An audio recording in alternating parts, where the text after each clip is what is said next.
Hello, my Teaserking family. How is everybody today, March 6th? I am fine.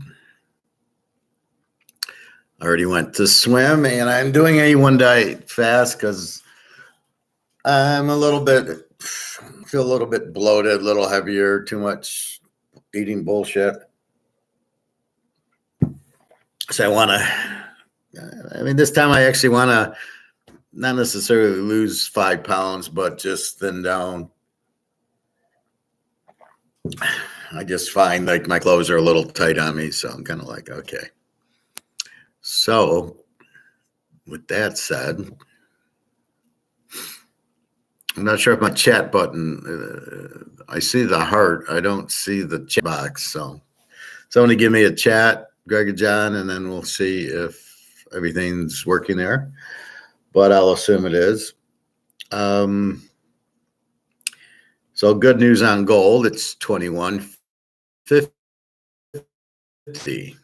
Silver's 24.50. And I don't see that 10 o'clock drop that we always saw, that 10 o'clock go down 5, 6 points, 8 points, and then it spends the next 2 hours getting back to where it was. Here I'm seeing it go up, and at 10 o'clock, there's a small little $2 drop, and then up it goes again.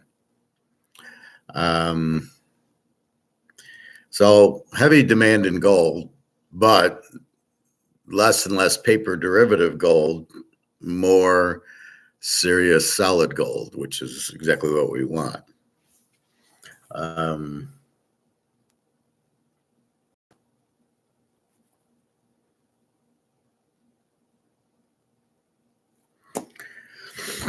So good news on the gold. Now, just because gold goes up, this is the problem I have with most people. Doesn't mean the dollar, since the dollar really, we don't know the value. It's not like the dollar is now worthless because gold's 5,000 an ounce. I mean, these guys who say that are just a bunch of idiots. Well, I don't want to be around when gold's 5,000. What the fuck are you buying gold for? Answer that question, Riddler. Why are you buying the gold in the first place? Because you know the dollar's going out. Therefore, it's a good move, and when the dollar goes out, you'll have gold, which you'll be able to survive. Prices only go down in dollars. This is probably the leading delusion that these guys have, is they don't understand this simple concept. The medium of exchange is dollars, in euros, in rubles, and yuan. It's whatever the paper currency is of the country. That's the medium of exchange for each country. And when it goes out, you'll just replace it with a new medium of exchange. It's not that big of a deal that people are like, oh my God, we'll be back in the dark ages because the money will go out. Well, you just replace it. That seems to be a really hard concept for all these so-called economists who sit there and try to sell gold, have their head up their ass and don't understand anything. So basically, things valued in dollar go to zero, and you have the new medium of exchange. The brics gold-backed currency, some gold, some new currency, but it's got to be backed by something. So it's got to be backed by gold and silver. And if we don't have it, we'll use the brics gold-backed currency. I don't know why that's a problem. They're using our dollar, and they have their own. Our U.S. dollar will still be around. Nobody will want it but the U.S., but it'll take a while to finally go out. So it's not, I can't wait till gold hits 5,000, 10,000 an ounce. I got gold, I got silver. It'll go up in value. Pretty soon it won't be valued in dollars. So there's the first stage is it goes up. You go to physical gold, not paper. Then it goes to a high dollar amount, and then it goes to a gold amount. Gold, 1 ounce of gold's worth a car. I don't know why this is such a hard thing. I guess if you understand economics, it's not hard. But if you're just a salesman selling your gold, you have no idea what you're talking about. I guess it would be a hard thing. This is not life insurance, or this is not dollar insurance, as one guy, some cartoon guy says. Oh yeah, it's insurance. Well, the house burns. At least I have the insurance. No, you're an idiot. You probably won't. Your house would burn down. You probably won't have insurance. You're too stupid to understand that concept. So no, gold is an asset. Gold is money. You are merely, instead of going to the Chinese restaurant, you're going to the Italian restaurant. If the Chinese restaurant burns down, you're eating at the Italian restaurant, or you're eating at the American restaurant, or the German restaurant. I mean, you're just, there's more than one currency. This is real money, not fiat, which is backed by nothing. So it's fine. It goes out. It should go out. Shouldn't have lasted this long. We should never have got off gold, because every time you get off gold, it collapses. So it's very, very easy. So with that said, so glad to see gold at 2150, which leads me to my job interview on Friday. I would have preferred it yesterday or tomorrow, because it's the 7th and it's my birthday and it's a lucky day. And then if I did interview, I would hopefully get the job. However, the 8th is supposed to be a lucky day for me, but the 7th, definitely. I'm going to play poker tomorrow. I'm definitely luckier. So the interview, how do you prepare for the interview? It's really a talk about, here's a company wanting a finance guy. And their question is, we don't know, Howard, can he do what we need? Can we hire a guy to come in and do finance and do month end and do budgets and high-level Excel spreadsheets, and does he know SAP or Oracle? So they're trying to find out, can I do the job that they need? And that's really what I try to show them. So think of it as a date is an interview. You're trying to see if you want to date this girl, and she's seeing if she wants to date you. So it's the same thing. It's providing information to satisfy their wants and needs for the position. Girl's looking for a boyfriend, maybe some money. Can you take care of me? How are you going to treat me? Like Daria, I treat her real nice, wants to marry me. But I get that with half the girls I date want to marry me. And that's where it gets hard for me, is who do I want to marry? I mean, it's not should I marry, it's who do I want to marry? But you just show them your good side. You just show them you. This is who I am. I'm nice. I'm safe. Daria said that. I feel safe with you. You're not going to hurt me. You can take care of me. So she wants to marry me under that. And that's what that's what I say. Yes, you'll be safe with me. I'll take care of you. That's why I get upset with her. So Monday and Tuesday, I didn't hear from her. So Sunday, I hear from her. Monday and Tuesday, I don't. I know she's working Monday. Again, it's a job where she can't text during the work.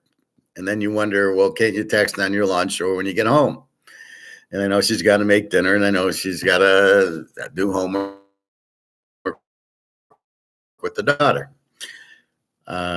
So today I hear from her, says, oh, I'm sorry, I didn't write. I was working. Gives me the I love you. And so from a liar standpoint, she's consistent, right? It's if I go to work, she probably gets home tired. I don't, what I got to get when I meet her is when you don't text me for 3 days, it makes me think like you don't love me or you don't, you're not interested.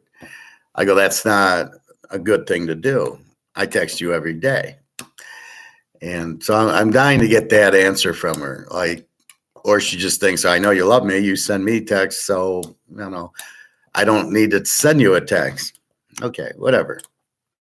Tomorrow's my birthday. If I don't get a happy birthday from her, I will be pissed off.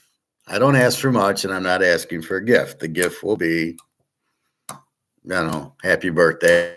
I love you, a little cake or whatever, a little picture. But that just the acknowledgement. That's all I really care about. So today I get the early morning. I'm off today, relaxing, doing homework with the daughter. Okay, so I give her a few more texts. How are you? How's the new job? How are you feeling? How's your neck? How's the daughter? Is she okay? And I don't get a response. I don't know how to take that. It's like, how the fuck? I'm asking you questions. Just respond. We're fine. This is the job. Whatever. You're home relaxing, so it's not. How busy are you with the daughter's homework? She's in 7th grade, not in college. So anyway, you just, it's a shake your head moment. Like, what the fuck's going on?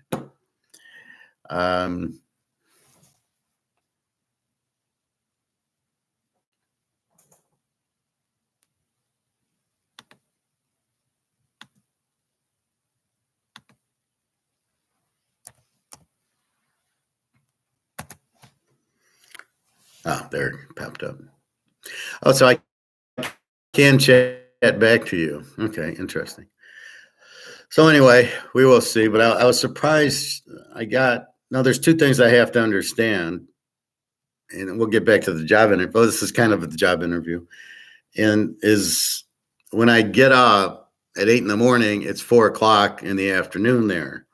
So it's do a little bit, then I'm doing. I got to do homework with the daughter, and then make dinner. And then, they're probably tired. So that's the thing. When I go to bed, she's up. When I go to bed at 12 o'clock, it's already 8 o'clock in the morning there. So that's the other thing. But I think when somebody cares for you and says, I love you, I'm here, I think you, normally I respond to that. Like, yeah, I love you too. I don't let it go and say, well, I won't talk to you for 3 days because I know you love me. So that's the part that I scratch my head from. And even when I tell her, now watch, if I help her with rent, which I will in the next few days, then I'll hear the thank you. But if I'm asking her how the job is and what is the job and this, that, and the other, and how's the daughter and how's your neck, I'm not hearing anything. So it's a bit strange. Anyway. But we're trying to find out information. So now she's safe with me and she gets a consistent, how are you? How's your neck? How do you feel? How's this? She'll tell me something's going on, or we went here, we went there. And then, like her birthday, I didn't hear from her on her birthday. Her friend came over. They went to a water park. They had dessert. She got flowers. But she doesn't tell me until the next day. I'm like, fuck, it's your birthday. I expect a hello, thank you for the birthday wishes, which I had done Saturday just for that purpose, not knowing what she was going to do on her birthday. Me, I'll probably go get my ribs, and then I'll go to play poker, I think that'll be a nice little treat for my birthday. I don't know if I can. You see, now here's what I'm warning you about gold and silver. Gold's at $21.50. You can still buy it, but it's going to cost you $22.50 to buy. All right, it's an extra couple hundred. If you're going to spend $2,000, well, you were spending $2,100. Now you're spending an extra $100. Is it really a big deal? Probably at this point, no. But there will be when it hits $3,000. It'll be a big deal. Anyway, so back to the interview. They're trying to find out, can you help us? And I'm trying to say, I can help you, Now they say you kind of interview them, and I don't believe that. I think if you can get a job, especially with the recession and inflation, paying me my paycheck, you help me. I don't really. I'm not going to get that much into how much you can help me. Now it's close to home. It's very close, and it is a hybrid. So I'd probably only go into the office. It's like a plant. It's like an automotive type of plant, like Mercedes. So I'd go in maybe 2 days a week and 3 days a week. Probably Monday, Wednesday, Friday I'll work from home, and Tuesday and Thursday I'll work from the office. Seems zero positive. Interview set up with HR and the finance director. I don't think we would be wasting his time if he wasn't serious. Unlike the other one at Skyview or Skyway, where I never met with the HR. I met with the CFO, who wasted my time. I didn't know what he was doing. He didn't even know all his customers and products. I had to help him. Oh yeah, you're with John Deere and Volvo and Eaton. He didn't even know all of them. I'm like, what an idiot. So you live and learn. But now this guy's the finance director. I'll be meeting, but there's a big difference. This is a big company, so the finance director's pretty high up. Where this other one was a small company, and the CFO was probably no more than a controller. So again, be stoic. Shut the fuck up. Wait for him to ask. Have examples in your head. So what my process now is going through my Skyway interview, and I know my jobs where I worked at. I know good experiences and bad. Very unusual questions at Skyway. Well, if you could have a do-over, what one job wouldn't you have taken? I've never had that question before. I've never had a question, how do you prepare a budget? Or what's a static cost, which is a budgeted cost? Or can I do an H lookup in Excel that isn't even there? I told them I've never heard of it.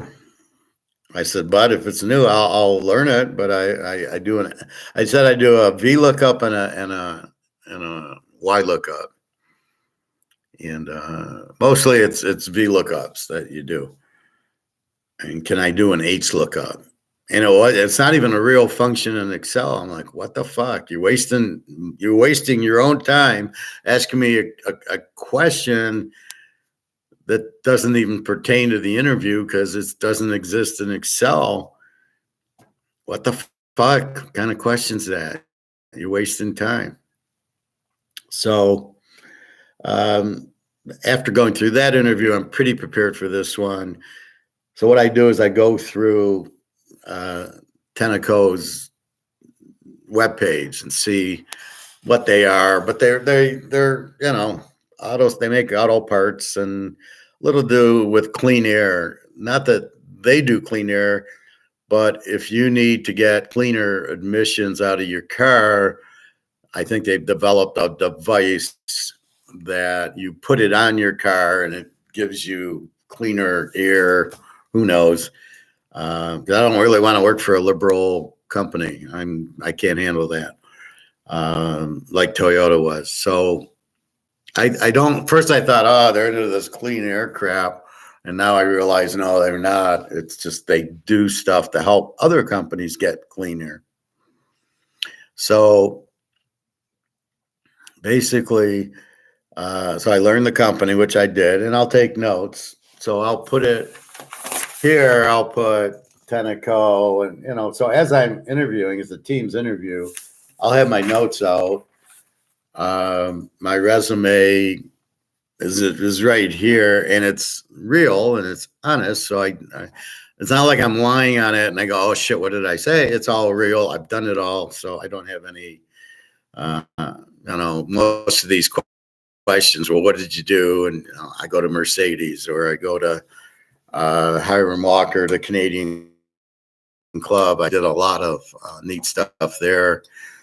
And I worked at GM, I worked at Ford, and usually the point why I bring up Mercedes for 4 years, the point of that is to show them, look, I'm a good worker, or the Germans wouldn't have kept me on for 4 years. Because if you don't know what you're doing and you aren't part of the team, they let you go. So that should relax Tenneco into understanding, oh, wait a minute. He worked 4 years there. He's worked at GM. Not a problem. This is, he likes to work, obviously, and he's part of a team.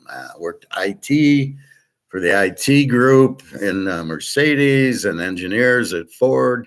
So basically, I worked for all these, I was at GM for a year. I was 4 years at Mercedes. So I always try to show them. And if they say, what do you like to do? I'm like, well, let's say I got financial analyst on my resume 10 times. It's like saying I like to analyze football games. And I'm always a little bit not sure to enter that into the interview. They're interviewing me about finance. If I say, well, I can handicap football games, I'm trying to show off the analytical ability, but because it's gambling, I'm not sure it's appropriate in the interview. So I kind of leave it out. I'm not sure if I should bring up this, right? I teach economics. Maybe. Depends on the position. But I think I got enough, that's where that other job, I said, well, I teach economics in gold and football, and I play poker, and I golf, and I walk, and I swim, and I got a Russian girlfriend. I think I had too much stuff there. Now, did it cost me the job? I don't know. I think he's cheap, and I think he thought I was way over his head in that they wanted to pay cheap. So I don't think it cost me, but I'm not sure it helps me as much as I think to bring up Daria or to bring up gold or any of that. These guys don't get it, and I think it's over their heads. So I think it's just when they get to hobbies, it's golf, walking, and swimming at the club, and maybe, I like analytical games, like poker or Sudoku or chess or something like that. Well, you just even say, I'm very analytical. And then they ask you about yourself. So what you do is you bring up things that'll help, right? Again, they're looking, are you going to be part of the team? Are you going to help our company and help our team? If I hire you, are you going to be able to get the work done and we'll get along? So you bring up the team stuff. And then if they ask you about yourself, you say, well, I'm good at communicating with managers like I did at Mercedes. You bring up examples. And I'm very strong with Excel. Look what I did at Mercedes. And then you bring up very good at problem solving and automation. Again, you go back to Mercedes, or I can go to Hieramacher, but Hieramacher's not on my resume. It was in the 90s. So it was 20 years ago, but I did a lot of good things there. So why would I not say them? So I don't know if I'm not sure what a resume is. It's, in my mind, it's supposed to be a marketing tool, not a work history. So I don't think you put every job you've done on it, but I think at some point you put, I automated a T&E system at Hieramacher. You want credit for that. Maybe that's the cover letter. I don't know. But you only really go back 10 years. Now I don't even know if it's 10 years. I think it's 7. And my biggest problem is I will work contract because it's quicker and I make good money at it, but it's not a full time. So the assignment ends, and then you're a few months, like now, my assignment ended in September. Here we're going into March. And what's ironic, the last couple of years, I got a job in April and it ended in September. And then I got a job in April and it ended in September. It's really been weird, which means I'll get this job and start in April, and hopefully it won't end in September. So it just seems there's certain times of the year. August, I've been lucky to start jobs. As I said, March and April, I get lucky on I get my jobs done. So what you're trying to do is showcase yourself. And I'm very good at talking about myself, but understanding the concept of the interview. They want to see if I'll fit. So I say, yeah, I communicate well with IT managers or engineers. And then I automate spreadsheets very well. I problem solve and automate, and good with computers, high level Excel, everything that I know they're going to do, that I can kind of say, yes, I can do it. One of the reasons I keep my hair color is for the interview. I'll color it tonight because I look a lot younger. Like I said, I went to the doctors to refill my prescription. I had to go to the doctors. Like it's ridiculous. And the doctor was a new doctor, and he looks at me and he says, God, you look like you're 50 years old. You're fit. You're good shape. You got a gold chain on. And that's why, because if the company thinks they're getting a 50-year-old, because they don't know your age, especially contract. So if they think you're 50, which is a lot younger than I am, I'm not 50, they'll be more apt to go, oh, yeah, no problem. Now, if you're some 75-year-old guy, they don't want to hire you. You'll be asleep, right? How productive are you going to be? But me, I come across, because I do the swimming and the running and everything else, I eat right. So I don't smoke and drink and tire myself out, and I look good. That's important. So they think, oh, he's 50 years old. Yeah, he's got plenty in the tank. And I won't lose a job because of my age. So that's the other thing. But basically, I'm trying to paint the story of, I can work for you. I'll be a very strong asset for you. I'm very productive. I'll get my work done, and a lot of it, no problem meeting deadlines, no problem with Excel, and then reporting to you, and good at explaining and problem solving and automation. So after all of that, they should be relaxed through the job. And they might have doubts, but when they look at 4 years at Mercedes, if I didn't know what I was doing, I couldn't have worked there 4 years.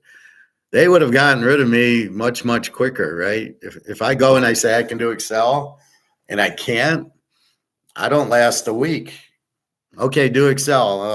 What do I do? Okay, Howard, it was nice working with you. See you later. We need to get somebody in who knows Excel. So if you lie about stuff like that, you wouldn't last 4 years.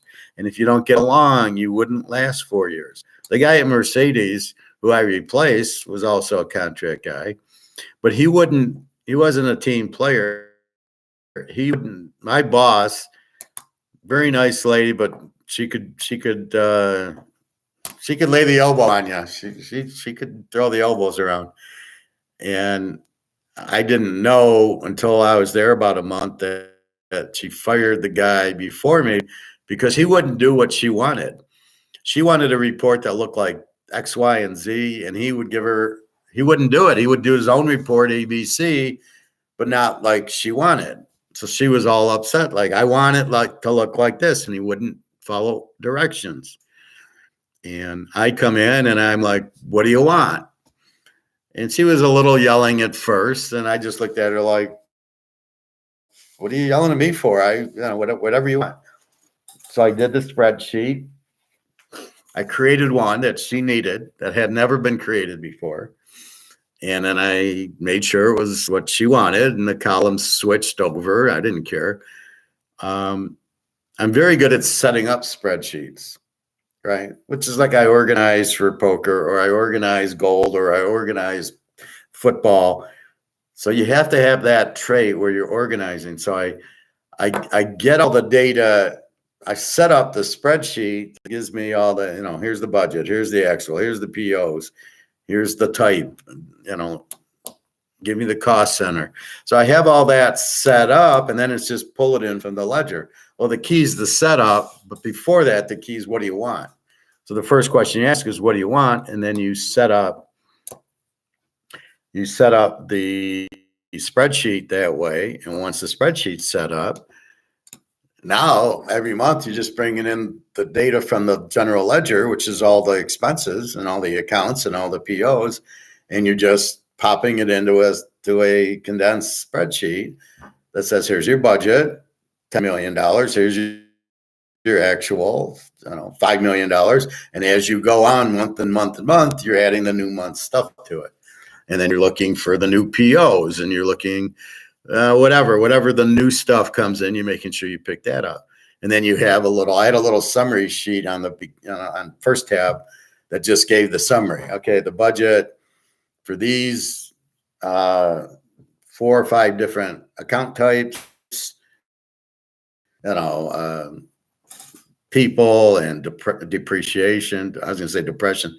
So manpower and depreciation and licenses, and, contract help, and whatever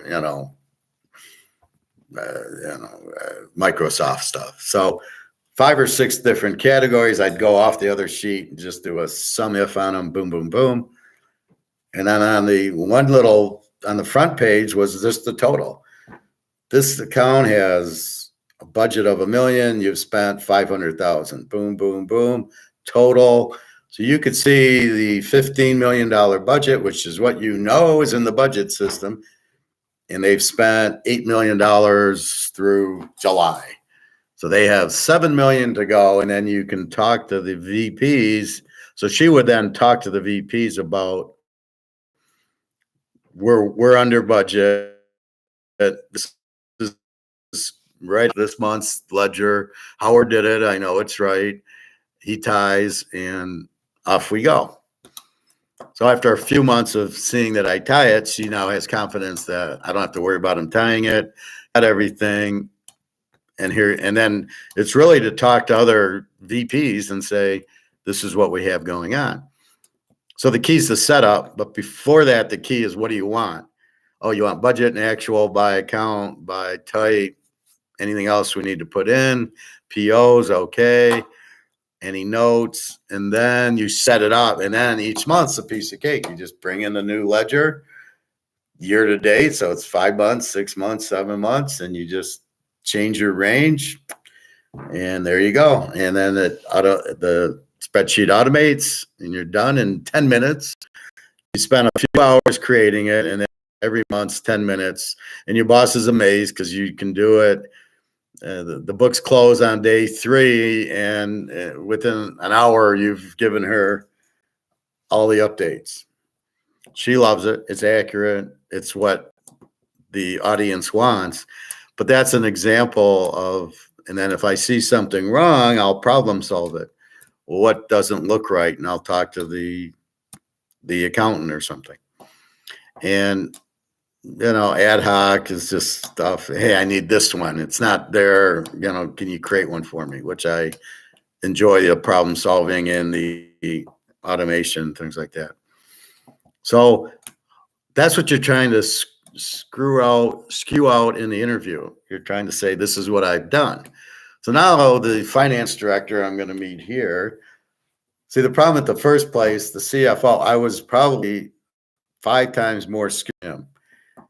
I was so far over him.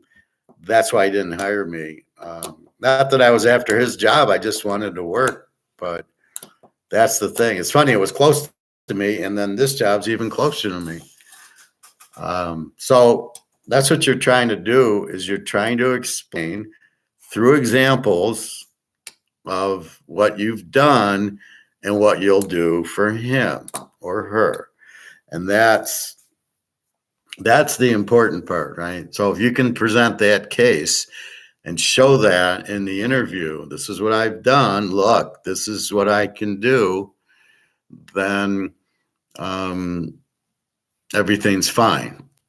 And then he goes, oh yeah, we can hire Howard because, yeah, based on what he did at Mercedes, and he's worked at GM, he's worked at Ford, this should be, he's worked at these big companies, he's done well at them. The contract at Harley, he was there 4 months, ended. So, he doesn't do anything wrong. He does it. It's just COVID hit, and then one at GM was a maternity case. I'll never forget that interview. I'm with my recruiter, and I said, I really just want a long-term, a year that keeps renewing. And he says, oh, that's what this is. And then we're in the interview, and there's some pregnant lady, and somehow it came out, well, you're only here, until her maternity's end. And I gave a look to the recruiter like, you motherfucker, you told me this is a long term and it's just 8. So I worked there 8 months, but I mean, I didn't want to work 8 months. I want to work a long term or get hired. This is a 6 month to get hired. So theoretically, I work contract 6 months. Okay, everything's fine. Then they hire you. And I'm fine with that because I'll prove myself. I don't have any problem proving myself. So understanding the game, which is you're trying to prove yourself by other examples. And I think I do that in everything. I think we do that with gold because we can explain the dollar going out. So that's why we want to buy gold. And we explain it with the Titanic, which makes sense. I explain football betting by walking you through how I picked Kansas City to win the Super Bowl. And I walk you through it. Well, it's Mahomes, it's the defense, it's Pacheco, Kelsey, Rice, Frisco, okay, but their defense coordinator, they haven't been really sharp, giving up a lot of points to Green Bay and Detroit. So I don't see how they'll blow out Kansas City. So Kansas City was a good bet. And but I give you the example. So now you walk away going, fuck, this guy knows what he's doing. At least I hope you do. You should, but I don't know. And that's really what the point is so there's twofold the point of this class. One, to show you it's a teaching class where I'm proving myself in football by walking down the games and saying, here you go. That's the first thing. And then the second thing is now I've incorporated gold and economics into it. Now this is really just teaching you. So teaching you gold and economics and free markets and competition and inflation and a recession and brics. I'm bringing in brics to show how that's going to affect gold. So A gives you B, gives you C. Same thing with the job interview. Well, I did all this at Mercedes, so it's going to lead me to do it for you. And I know everything I did, and then I can pull my resume out. And then it goes to the same thing with, with dating and girls. It's the same. It's an interview. So you see a girl and she kind of, does she want to interview you? And do you want to interview her? And you take her out and you go to a, hamburger place or for a drink. Do you want to date her? Her looks, personality, is she nice or is she an ass? And all that comes through. And she's looking at you the same way. And then it's an interview. Well, this is what I did with my other girlfriends, or this is what I like to do, blah, blah, blah, blah, blah. And she says, this is what I like to do. And then you're really just getting the chemistry. Can we talk to each other? And then it's like with Daria now, like, what the fuck? Why do you go 2 days without talking to me? But then you try to understand it. So you try to stay stoic with, like Daria, I try to stay stoic with her. Why the fuck aren't you talking to me in 2 days? But I don't say it. I stay stoic and go, well, I miss you. I love you. I hope you're okay. And then, usually she's busy with the daughter, or she's busy with her neck, or there's a lot of different things she's busy with and hoping I understand, and used to Russian guys. So that's what she does. So, but that's the idea. So when you do meet a girl or a guy, depending on if you're male or female, of course, you are looking for that connection, and you're interviewing each other basically, even though it's not really an interview, it is. Do I want to be with, do I want to spend time with this person?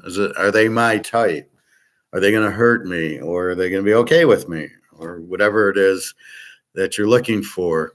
That's why sometimes the girl's pretty, but personality sucks, or she's mean to you. She's after your money. And then you're going, no, this isn't what I'm looking for. Like Carmen, she always asked me for money. And then if I didn't give it to her, she'd yell at me. And I go, no, I don't want anything to do with this girl.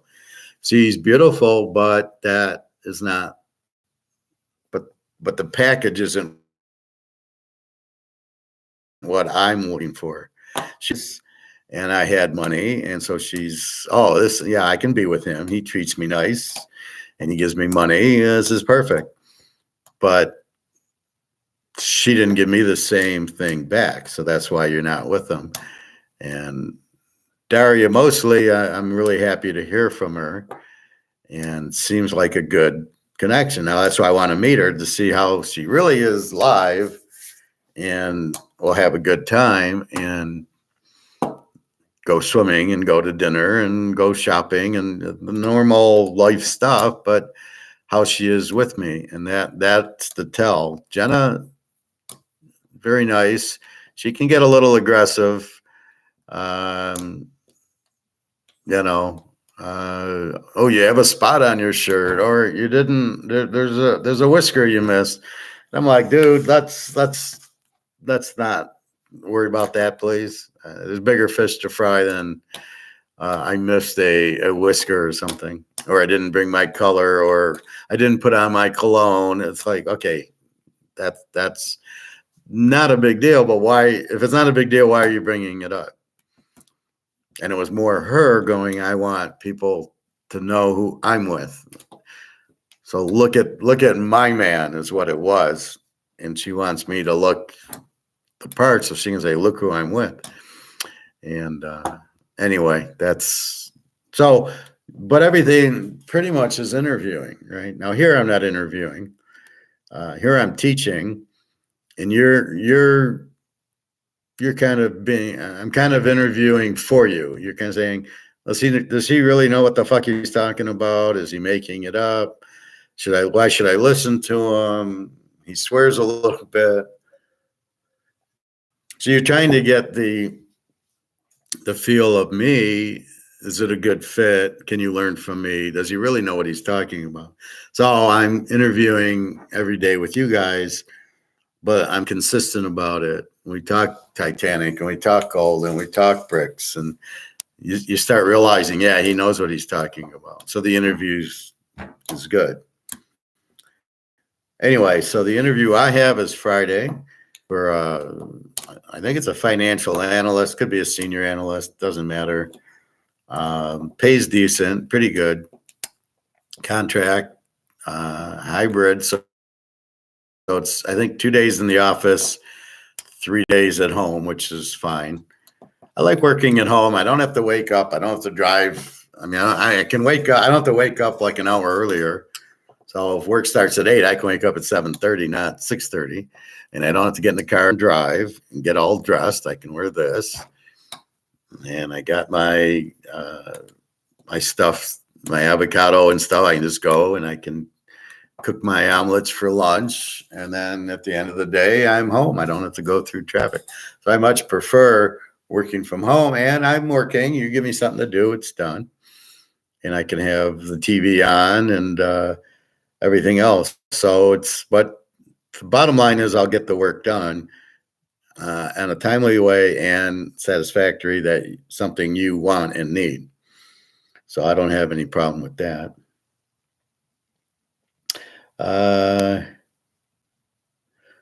want to talk about gold versus Bitcoin. So Bitcoin's like $65,000, I guess, an ounce or coin, or I don't know what it is, because it really isn't any. It's not an ounce and it's not a coin. A computer chip or a program, $65,000 a program. I mean, it's the strangest thing because it isn't anything. So now we got gold up to 2150, going up every day since the first, 10, 15, $20 a day. Basically, I didn't see the 10 o'clock drop. So let's pro and con it. Let's analyze it. So gold, we know is money. We know it's limited. We know you can't print it. You can only get real gold. You can't do like the dollar and print this. Where did my dollars go?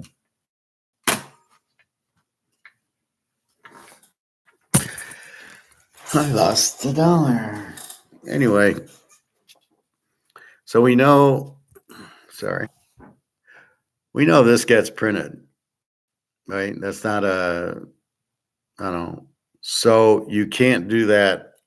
So you can just print this, just paper. This is all worthless, but you can't do it with gold. You can't print it. So that's why we like gold. Gold, we know what, as long as you have physical, you hold it in your hand and you go, okay, I got it. It's in my hand. It's not going to go to zero. It's going much, much higher. It's been suppressed and it's really worth a lot more. Now it's starting to climb $15, $20, $25 a day since Friday, and it's only the 6th, and hopefully tomorrow we'll see that. And then I think once it hits, so it's a 2150, and it just keeps going. You see a little pullback and then more up, up, up. And I think once it hits that 2300, people will notice. At 2500, people will realize they've all been Ponzi schemed. Now, Bitcoin has not been held down by JP Morgan yet. Now it's about to.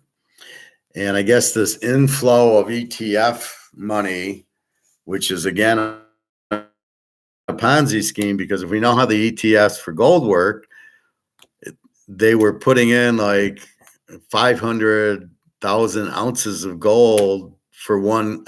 So it wasn't real. It wasn't like they were shorting, let's say they were shorting 100,000 ounces of gold, but they only had 100 ounces of gold to do it with. Well, what are they doing with Bitcoin? I'm sure they're doing the same thing where they're putting in, 1 million Bitcoins, but really it's only 100. It's gone up based on the ETF to 67,000. Now that's good if you bought it at 2,000. Like when gold hit 67,000, we're all going to be doing a party. But for Bitcoin, it's not like Luke said the other day, he sold it at 42 to buy gold. And okay, it's at 67. And the question is anybody selling? What makes the price go up and down? Is it people selling Bitcoin, or is it just the ETFs, or what? So you're looking at Bitcoin at 67. What would you do with it? That depends when you get in it.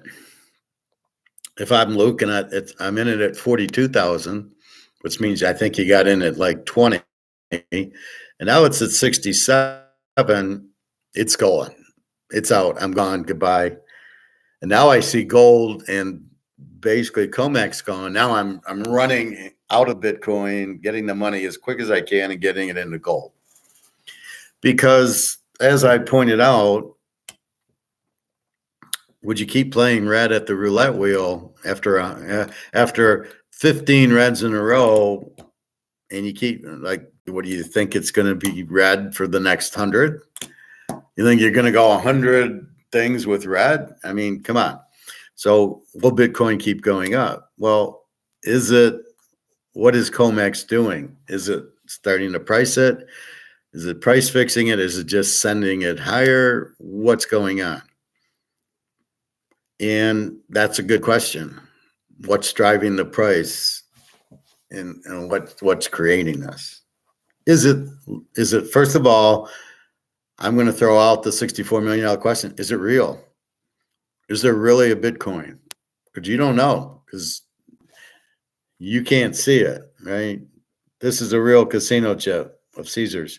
I know because I have it in my hand. Is there really a Bitcoin, or are you going to be told it doesn't exist? You think it exists because now Larry Fink and BlackRock are running an ETF, and they're so honest. I would believe them. So that's my first question: is it even real? Is Sam Bankman, the Anvil, going to pull the plug on it? Oh, sorry, it's all worthless. These are the problems you have when you don't have physical. This is the problem if you have a digital dollar. Do you really have the dollar? I don't know. In my stock account, I took money that I had and I put it into the account. I know I did that. So when I see the transfer take place, and here's 5,000, and now it's in the stock account, and then I buy stock for 3,000. I see I still got 5,000 in the account. I got 3,000 in stock, 2,000 in cash. Okay, I put it in. It's there. Okay, it makes sense. What do you have with Bitcoin? All right, you paid. All right, let's say you buy it today. It's $67,000. You have 67,000 sitting around apparently to buy it, driving the price up apparently for something that you don't even know if it exists or if it's real. You're being Ponzi. You're being Madoff into believing it's money. It's not. And it never will be because it's not accepted by everybody. You can't go to Toyota and buy a car with it. So it's not money, gold money, because legally it's money, right? So Bitcoin, you don't even know what it is. And you don't know what drives it up. And anytime Larry Fink's involved, that can't be good. Or JP Morgan doing COMEX, that can't be good. Violent swings. It was 67 the other day, then down to 61, and then 60, 66 today. It's all over the place. So when Gregor McGregor says, "Oh no, it's a store of value," it ain't a store of value. You don't even know what you have. You don't even know it's real, right? And this is the fair of, I know this is real. I have it in my hand. Okay, I don't need it all in my hand. So I have some in my credit cards and debit cards and some at my bank. But I do know this exists. I'm holding it. I know it's fiat currency that is worthless and the government prints it so they can scam everybody. Okay, they're a bunch of crooks. We understand that game. What do we understand about Bitcoin versus gold? Gold's real money. Bitcoin's not. Gold you can't inflate. Bitcoin you could. Gold's limited because you got to dig it out of the ground. You can't print it. Bitcoin, I don't count 21 million computer chips limited. You can compare it to $160 trillion and say it's limited, but that's why I love showing my Mahomes card. This is limited. It's 50. 50 is limited. Don't tell me 21 million is limited. See, and so somebody comes out with it, and it's just a bullshit Madoff. Bernie, how do you make your money? I can't tell you. If I get enough in from other people, I give it to you. That's how I make my money. I don't invest it. I just Ponzi scheme you. But I won't tell you, right? Just if you got to ask, then don't be in my fund. Well, this guy ran NASDAQ. So can you trust the stock market or Wall Street when they have Bernie Madoff running NASDAQ? I don't think so. So Bitcoin to me is a Ponzi scheme because you don't go ask what it is. Go ask, oh, it's a blockchain, this, that, and the other. What the fuck is it? Okay. So now let's look ahead a year. And let's say Bitcoin hits, well, we'll give you three scenarios. One, it's at zero. Two, it's at 200,000. And three, it's at 60,000 still. And then the synopsis is Are we still using the dollar to price things? Has the dollar gone out and we've used a new medium of exchange, or is the dollar still out? So let's step one, the dollar's still out there. Okay, Bitcoin's down to zero because JP Morgan and Larry Fink took it all. Or Bankman or the crypto queen kind of said, it really doesn't exist. You don't see a coin, do you? It's funny how they call it Bitcoin. There's no coin. It's a dollar. It's a cryptocurrency. It's not a It's not a currency. It's digital gold. There's no gold attached to it. So if the fiat dollar is still around and still used to price things, so my coffee mug Bellagio is still $15. It's still priced in dollars. Okay. So Bitcoin's worth nothing because the Russians got out of it and everybody realized gold's it and they sold it. Easily could happen. Very easy probability. B, it stays at 60 grand. People are taking profits and buying gold, or they're just playing it safe. They take their profits, or nobody really knew okay, all the new people are in and it's going to stay at 60, or C, it goes to 100, 200,000. More people are in. They're all thinking red's going to keep hitting at the roulette wheel for, 1,000 spins in a row, meaning Bitcoin's just going to go up. It'll never go down. Why should I sell? So nobody's selling their Bitcoin, and we're still priced in dollars, and it's $200,000. And nobody's selling anyway. So those are your three scenarios. Keep in mind, it's not real.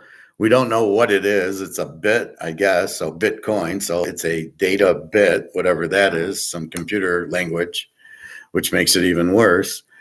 And people just think, well, it's going to go up because Larry Fink and JP Morgan are doing derivatives and COMEX on it. So I'll keep my money in because I don't think black will ever come up. It's just going to be red, red, red, no black. Okay, that's A. B, the dollar goes out. Now, this is inflated to zero. It has no value.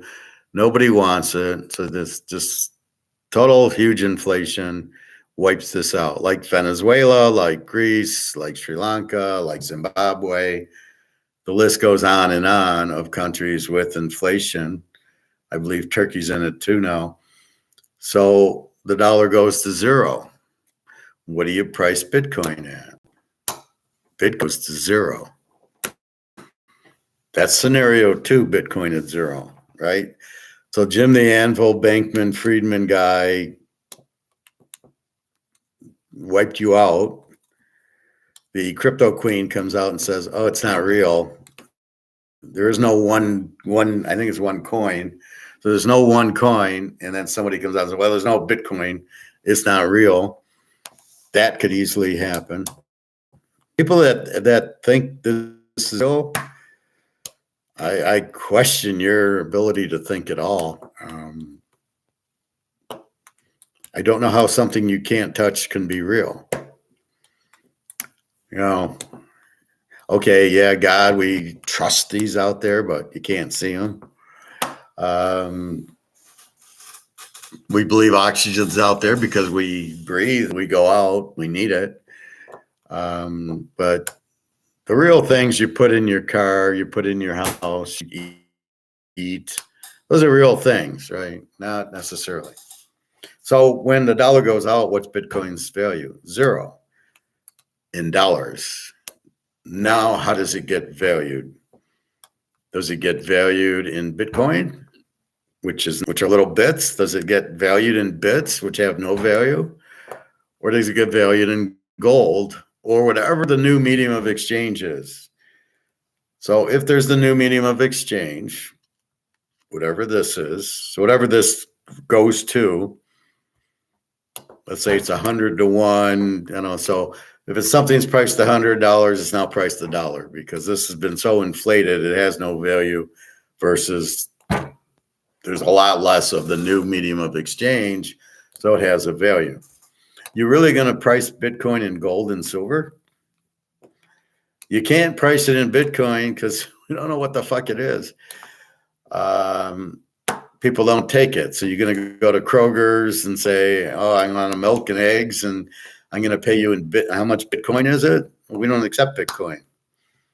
They don't accept it now. They're not going to, because it's not money. So people are going to treat it like a stock or a baseball card. Right? Can I go to Kroger's with this or pay my rent with this? No, I have to sell this to get whatever the medium of exchange is. If it's not this, is it gold or whatever, I have to sell it for that. So right now it's priced in medium of exchange. Well, that's going to go away. What's it's worth, it'll go to nothing. So it goes to zero in dollars, and then it gets priced in medium of exchange, gold or silver. Same with your Rolex, same with your house. So let's compare Bitcoin to a Rolex. So you got a real nice Rolex, and it's worth $100,000. The difference is I can actually put on my Rolex and I can feel it and touch it, and I know I have a Rolex, right? So it's worth 100 grand. The dollar goes out, goes to zero. It's worthless. They printed too much. That's what inflation is. And now it goes to zero. But it's a Rolex. Shouldn't it have value? It's a Picasso. It's a Mercedes. It's a nice house. Well, wait a minute. How can we just lose value? You don't. You lose value in medium of exchange dollars. Whatever the new medium of exchange or gold and silver, which should be the medium of exchange always, we're going to price the Rolex in gold. And we're going to say it's $100,000 Rolex, 2 ounces of gold will buy you the Rolex.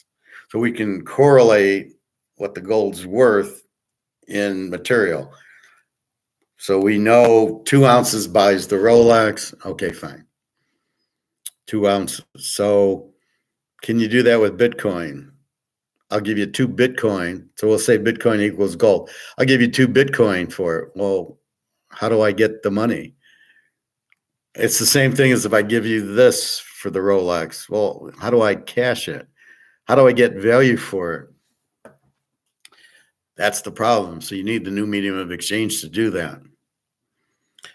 So if it's gold, if I give you gold for the Rolex, are you going to take it? Yeah, of course you're going to take it because it's gold. You can put it in your hand. It's not going to lose value. The dollar's gone. So all the competition for it is gone. Gold has no more competition. It's now a monopoly, and it's now worth 1,000 times more than it is now. So you will take the gold because you can take it, put it in your pocket.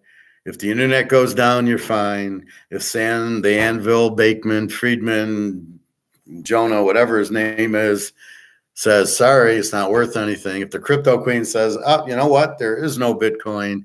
It's all a Madoff. You've been made off, which could happen very, very easily. But you know what? Rolex for gold cannot happen. The gold is gold, and it cannot be printed or inflated. Therefore, the price would be good, and therefore, that's exactly what you want. So keep that in mind. That's the beauty of gold. That's the beauty of holding things, and that's the problem with Bitcoin. It's not even a penny stock, because a penny stock is actually a stock, right? You can watch it, and if you need to, you sell it and get your money.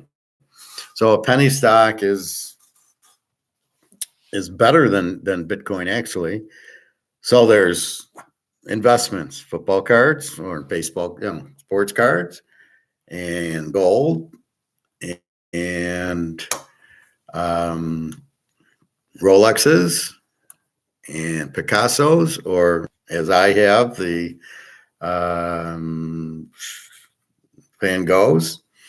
but not a real Van Gogh. Let me see who that is.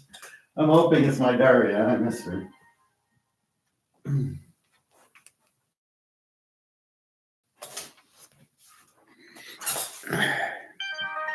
Ah, yes, it's her.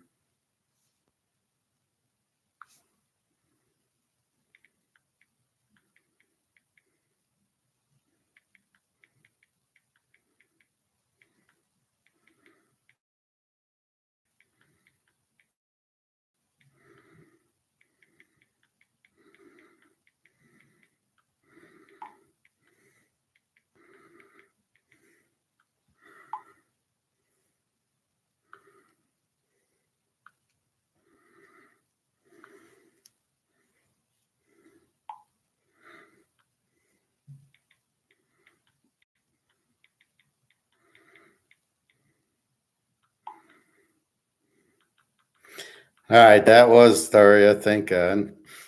It's just funny when I hear from her. I feel so much better. See here, it's 11:06 her time, 3:06 my time. She's got a headache. She's going to sleep. But I get the "I love you, have a nice day" hearts, which makes it.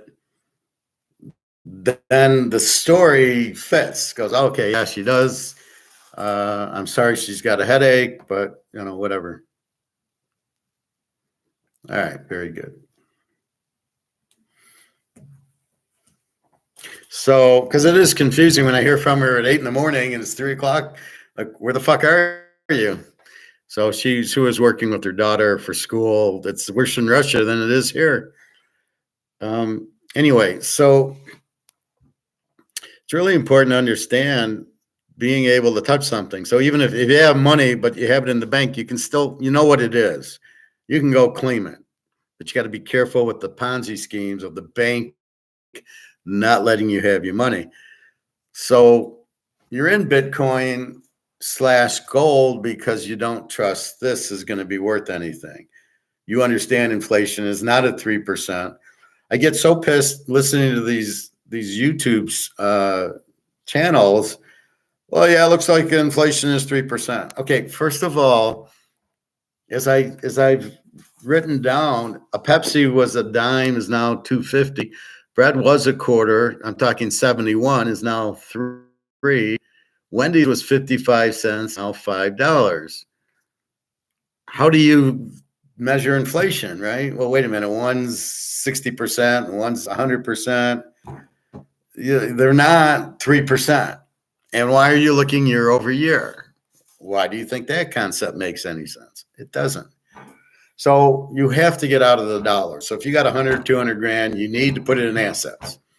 So we already understand that.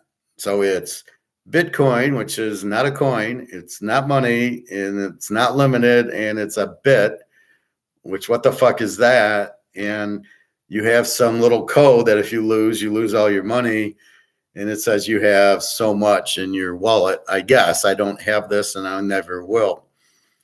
I don't invest in things I can't see or touch. I think that's just incredibly stupid. Like I said, the crypto queen says, "Oh, one coin is make believe. It's not real." Sorry, I just scammed the Russian mafia out of what, $20 billion. Yeah, I guess I'll probably need a new face, and whoever knows me will never see me like this again, because if I do, the Russians will kill me. So these are your problems. I'm sure everybody here thought OneCoin was, it's instead of Bitcoin, we're going to OneCoin. And they had big, at a stage, at a lecture, have all the crowd there. How did that work out? See, this is the problem. People are so naive. They believe the sky, not the sky's falling. They'll believe that, Bitcoin's really worth something. And it isn't anything at all. Bitcoin is not anything. It's not real. But you're being Madoff and you don't know. And you're the same people who invested in Madoff. and you kept getting money back going, this is great. And then it finally came back that this is a Ponzi scheme. Oh my God. Oh, fry him, put him in jail and kill him. And what a bad man he was. Well, as he was paying you every month for 10 years, he was a good guy, head of the NASDAQ. The SEC was paid off by him. I love that one guy in Boston who actually believed the SEC was real. Right? So it's the same thing. He goes to the SEC, shows him all this, the SEC being paid off by Madoff. This is how naive people can be. We'll go to the SEC and tell them like they're going to do something, like, oh, the government's actually going to help somebody. The government's not on the take. Then he finds out Russian mafia is in with mafia. Now he starts fearing for his life. What the fuck are you doing? You really want to fuck with the Russian mafia? What is your point? You're doing all this. Are you out of your mind? So people who were in Madoff, I'm sure, believe that was real. People in Bitcoin, I'm sure they believe that there's actually what? There's actually coins. At what it's a bit. What's a bit? Nobody fucking knows. It's a computer bit and byte. It's a 1 or a 0, or this is what you've got your money in. And you're going to get rich with it because red's going to hit the roulette wheel 1,000 times in a row. Black won't hit. The price will just go to the moon. How are you going to get it out? How are you going to sell it? Because this won't be here. So all of a sudden your price is going to go to 0. And this is the biggest concept people are missing, is the dollar is going to be worthless. Just go ask the people in Venezuela, Greece, Pakistan, Sri Lanka, Zimbabwe. Here's an article on Zimbabwe. Let's read that.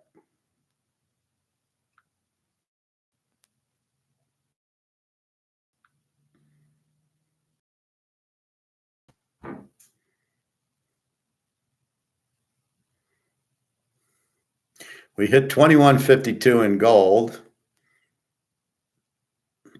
up another 15. I love it. It just keeps going up, and there's no 10 o'clock. There's a tiny 10 o'clock draw. Silver at 24.14 just keeps going and going and going. So let's read this Zimbabwe article.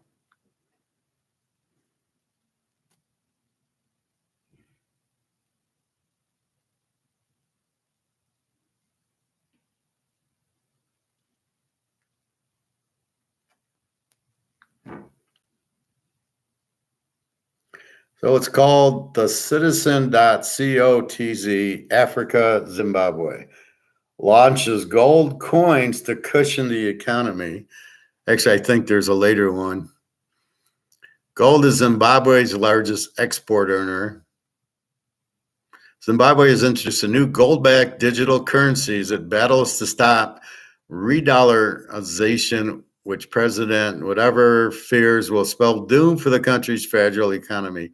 The country's central bank said the digital tokens, also known as Zimbabwe gold, that are denominated kilograms, can be used by both individuals and corporate to transact. That's the medium of exchange I'm talking about. They can be bought from banks in local currency and in US dollars, while goods and services were also priced in ZIG. How they did that will be our model. You can transact at banks with the ZIG accounts, so we're going to have new accounts. The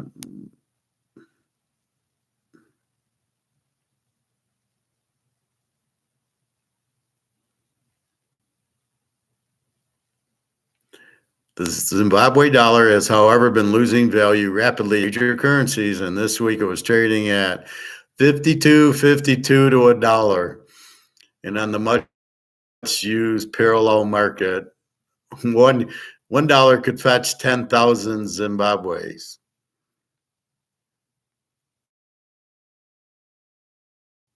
So, do you not think this could happen here?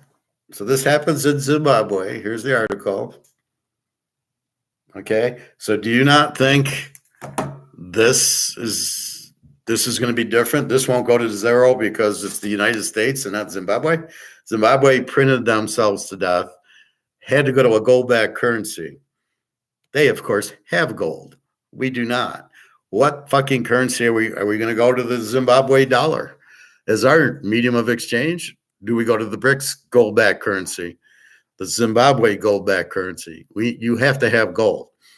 So imagine you're owning Bitcoin in Zimbabwe, and your dollar's worthless, right? 5,000 Zimbabwe's equal $1. So your Bitcoin is worthless. But your gold's not, because gold is gold. It's its own money. So now you understand you have a bit, and when the dollar goes out, will be worthless because you can't value it in bits. Bit is not a currency. Bitcoin is not a currency. It is not gold. A bit is a bit is a bit. Who the fuck knows what it is? That's like making my whiskey a currency. Yeah, this is currency. If we pour the contents of the whiskey out, it'll be that'll be currency. So this is the biggest edge for gold, which gold's Mahomes. This is the biggest edge. It's its own money. So as your Bitcoin is worth zero once you're out of dollars. So what are you gonna do? So Bitcoin's at $200,000. And then so how do you sell it to get it into your bank account for dollars that are worth nothing? So at best, Bitcoin goes to $200,000. The dollar goes out. Well, let's say the dollar's still there. So you do what? You sell your Bitcoin, put it in your bank to get dollars. To do what with? They're worthless. Worst case, the dollar goes out. The $200,000 that Bitcoin's worth is worth nothing, because there is no bit currency. There's no such thing as a bit currency.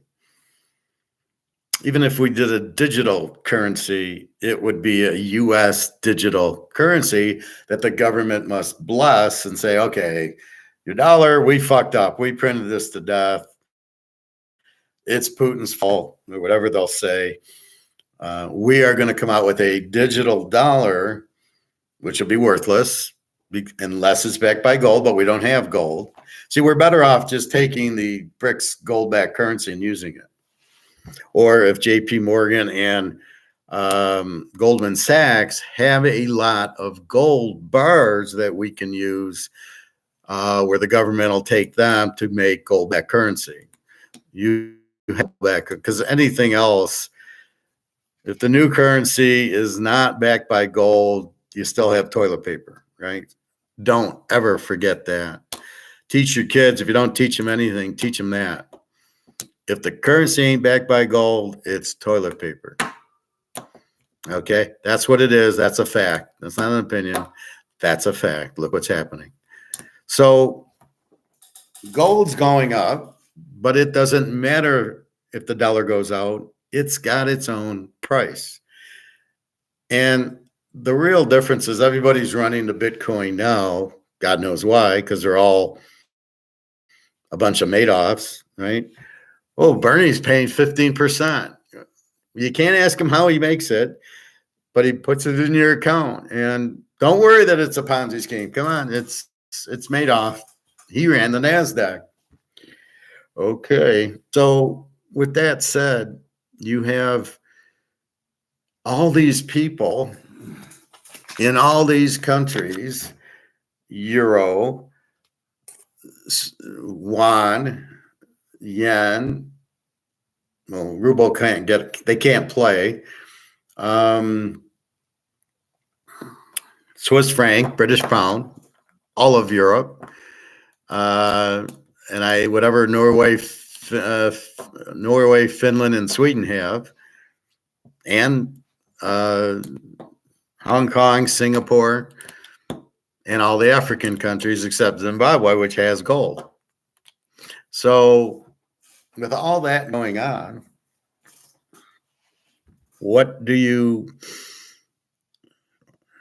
they're going to have one choice, and that's go into gold or starve to death. And I don't know. Hopefully they get out before the money goes to zero. So now the money is still worth something, but you can see gold's now 21.50. So as gold goes up, that's less gold I can buy. That's where they mean the dollar's going down. So now it takes 21.50 to buy the ounce, not including the premium. So if we look at our eBay,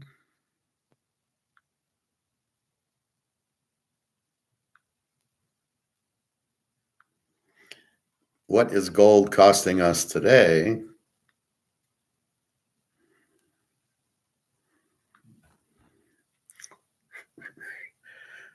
A nice even 22.22 for the Cougaran, 22.31 for the Eagle.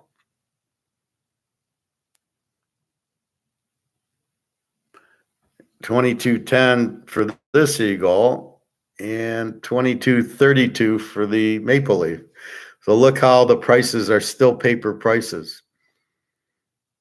This is why I would still buy them. If I get this job, that's why I'm really honing in on this interview, because then I can get back in the game, and now I got my money, because I don't want to sell my gold for $22.32 when we get to add a zero to it. By the time we're selling it, it's 20,000, not 2,200. This is paper price still.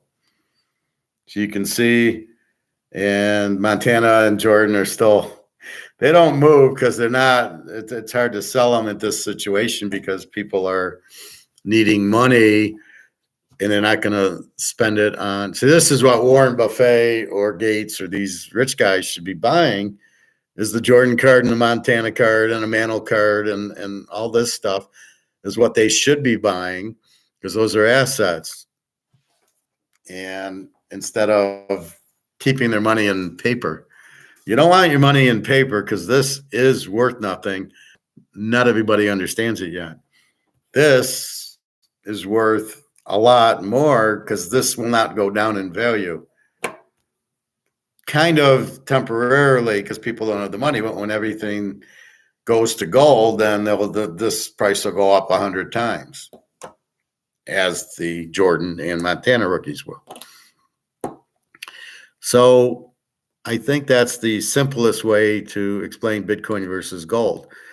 While gold is money, when the dollar goes out, gold's value goes up, because then the dollar's out, the British pound's out, the Swiss franc's out, Asia, Africa, and Europe are out, and the only thing left is to buy gold. And so the demand for gold shoots up. I wanted to use this hand. The demand for gold shoots up. So the price is 2,200 now, but we know the demand, all the central banks buying. And once the dollars go out, like in Zimbabwe, the only way to save it is to go to a gold-backed currency. And we know BRICS is there. We know Russia's there. So as this goes, as the demand goes up, the price goes up, right? So we know that this is the paper price. And with all these new people getting off the boat because they realize the boat's sinking, they got to get off the boat to the gold boat. What's that going to do to the price when 4 billion people realize, get out of their dollar and start buying gold? And we know there's $150 trillion out of the U.S. with U.S. dollars. What do you think they're going to do? They're going to get out of the dollar and buy gold. And how long is it going to take for them to do it? My point is, we're now at 21.50, and then soon it goes to 22.50, 23 to 25. I would say by 3,000, ain't nobody holding dollars anymore. Once it hits 3,000, everybody's getting, the stock market crashes, the housing market crashes. Everybody's pulling their money out before it's too late to buy gold. You ain't buying Bitcoin, you're buying gold. Bitcoin's not money. You can't go anywhere. And it's a bit. And okay, let's say we believe it's only got 21 million. I heard they're going to half it, so it'll be 42 million. Still limited, really? And is Bankman-Friedman gonna steal it and say, "Whoops, you don't have any," like he did, or is Crypto Queen gonna come out and say, "You know what? We really, gosh darn it, we don't have Bitcoin. It was all we really don't have it." So there's so much risk you don't need to take in Bitcoin. You got risk in Amazon right now and Apple and whatever, all those companies, you have extreme risk you don't realize. The PEs are probably off the table or out of the roof, but forget the PEs being high. The market's really being held up by the foreigners who are going to sell once they realize the US dollar is worthless. So the US can do their propaganda and, play, oh, we're going to raise interest rates or we're going to lower interest rates. Who the fuck cares? What does that mean? So the central bank raises interest rates to the banks. Yeah, okay. And what does that mean? Absolutely nothing. It's the banks raising rates for cars and home loans.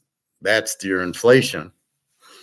So that's not going to help the economy if the Federal Reserve raises or lowers rates a quarter point.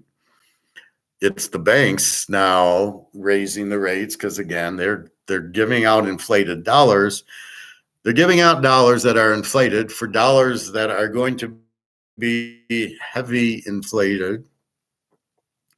So they'll be more inflated coming back, which means they're worth even less than what they gave out. So they have to charge the higher interest. There's no way around the higher interest rate. There's no way around the inflation. The inflation is not going anywhere but up.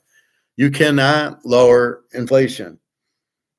There was one thing I read about where what the Germans did in the 1923 is they came out with new currency to relieve the expectations that their Reichsmark was worthless.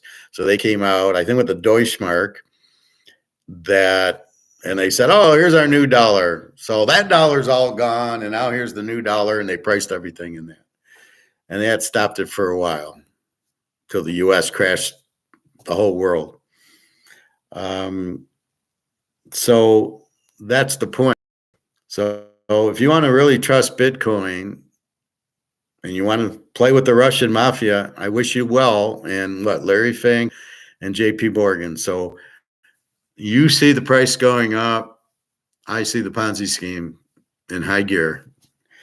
And anytime you're associated with Larry Fink and JP Morgan and Comex, you're fucked. And the Russian mafia, or oligarchs, as they call them. So you don't believe me. Well, Howard, come on. What the fuck? You don't know what you're talking about with Bitcoin. Okay. How much Bitcoin does Putin have? How much gold does he have? Well, we know he's got 32,000 tons of gold, probably no Bitcoin. Why the fuck would he? And if Bitcoin was so good, why does he have gold? Why does China have all this gold and India have all this gold and all the central banks buying all this gold if Bitcoin was so good? So don't believe me, but use your own logic. Bitcoin, central banks aren't buying because it's not money. Gold is. Gold's going to hold their value. Gold will keep their countries alive and they'll be able to survive with them. They'll be able to come out with gold-backed currency. Well, why not Bitcoin currency? Because it ain't fucking money. If you understand money, which 99% of you don't, it's got to be accepted. It's got to be what is the most demanded. And I guarantee you it's not only not accepted in most places, not demanded by most people. Nobody wants to get into a digital currency. Are they going to control us? Well, that's the idea. That's what Larry Fink's going to do, is try to control the Bitcoin people. I don't know how, and I think it's just a dark fantasy of Larry Fink to be king. I don't know what it is with these guys to be king. We'll be king of the world. Yeah, okay. Good luck to you. We're going to listen to you, but you can do all that. So that's really... So we talked about the interview. We've talked about Bitcoin. So I see no value in Bitcoin, and I see even less when the dollar goes out. What's Bitcoin going to be worth? And if you're stupid enough to think Bitcoin's money, you'll get what you'll get what you deserve, because it isn't. It isn't the most marketable, and it isn't accepted everywhere. And that's quality of money. And everybody wants gold. So you can't tell me it's better than gold. I won't believe it. Nobody believes it, and it isn't. And that's the bottom line, because Stone Cold said so. So, all right. Competition. Let's talk some economics, Bobby. Toyota. I take my car into Toyota. The sales manager and the finance manager we're kind of friends. We talk a lot of gold. We talk a lot of Bitcoin. We talk a lot of economics, and we talk a lot of football. So basically, I give the finance manager some football bets, and I gave him an ounce of silver last time. He was all excited. Oh, I got a real ounce of silver.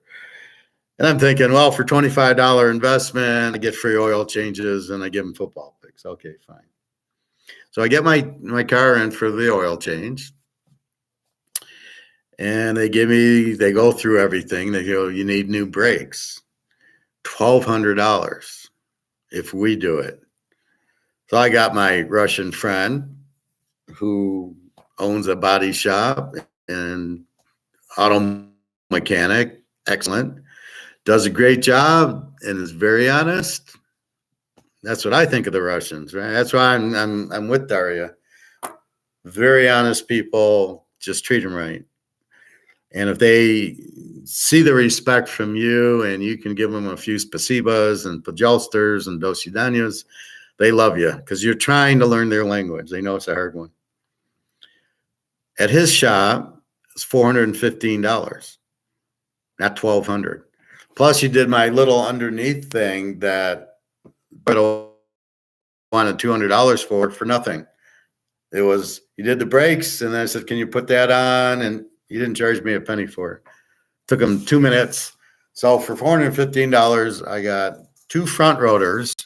The back rotors were fine. Toyota told me I needed those. And I got the pads and the little underneath thing for $415. What's wrong with this picture? So we have Toyota Auto Shop charging 3 times the amount as my.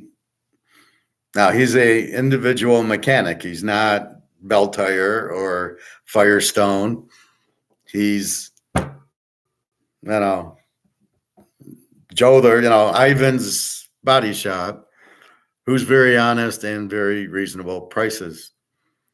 So you want to scam me for $1,200, and he wants to charge me a fair price of $400. Who do I go to? I go to the Russian guy for $400. What the fuck is Toyota doing?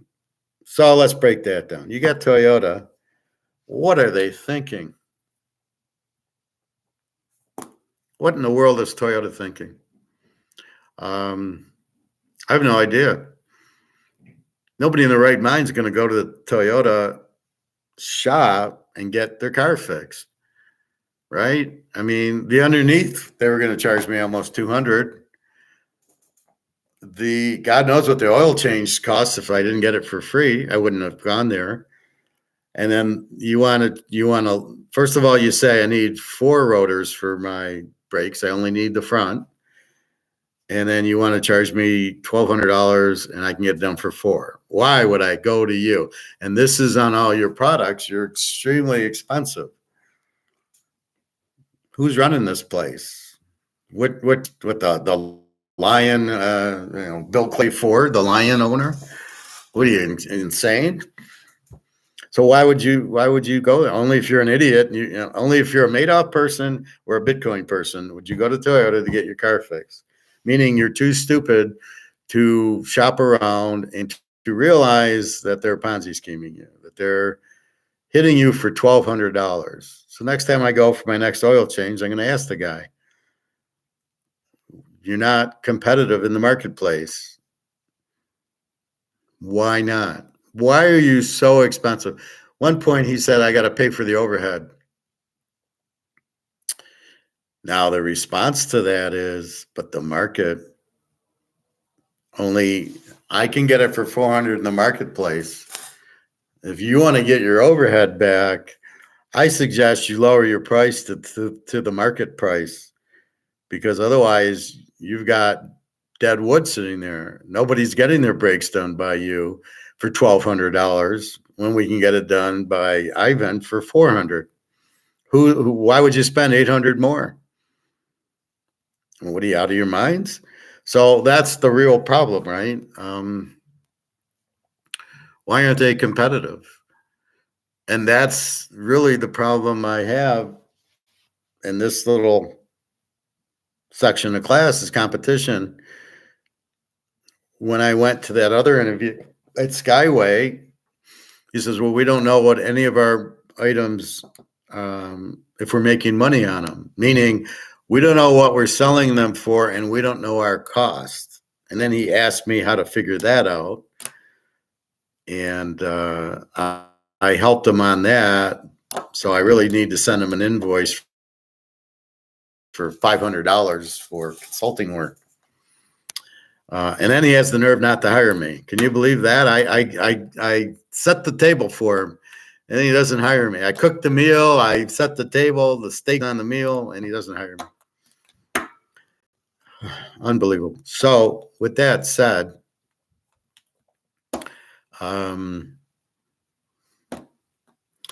I don't know why, in other words, I don't know how people run businesses.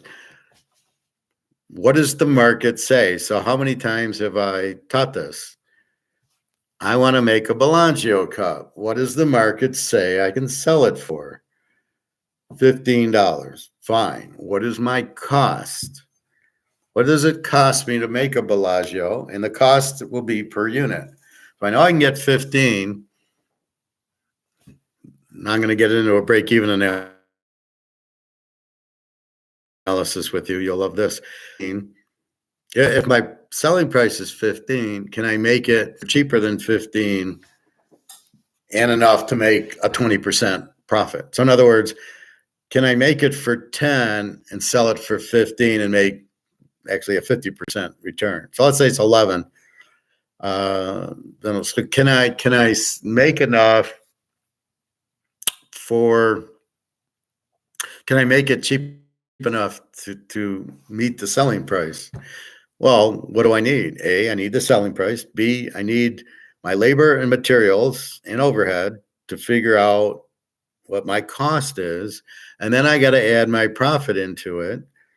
So my total's got to be $11 to sell it for 15, right? If it cost me 20, why would I cost me 20, sell it for 15?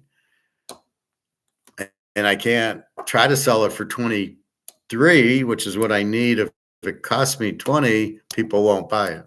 Oh, and then inflation kicks in. So now I'm supposed to raise my selling price to 27. Yeah, good luck selling it there. It's a $15, maybe $20 item. Now here's the kicker: break even. What does that mean? I know I haven't talked to you about it before. A break even analysis means I'm going to cost this per unit. So I can sell it for $15 per unit. When I derive my cost, I got to buy, the tooling and machinery and all that. Let's say it's $200,000. But wait a minute, I don't need it per cup. I need it to make the cup.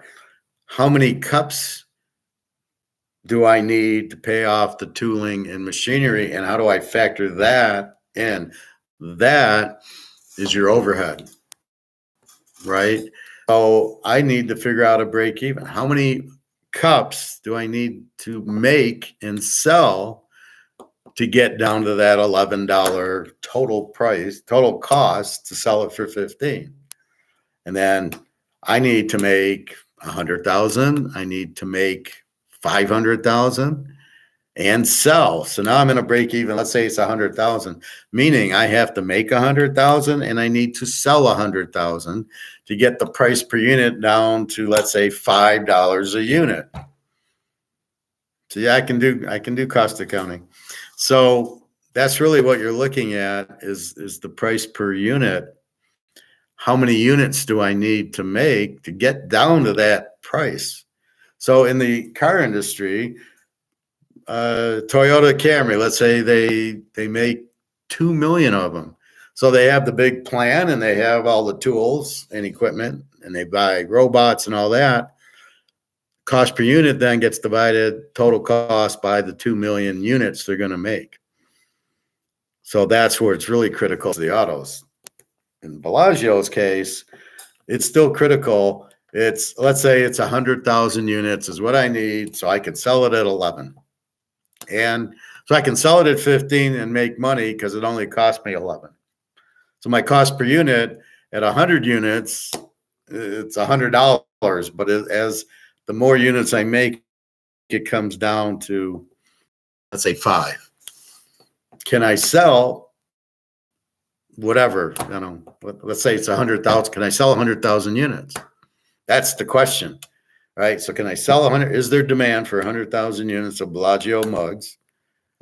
I think so, because you've got to look at visitors coming to Vegas and how many people go to Bellagio to see the water show. So you've got how many millions of people coming to Bellagio.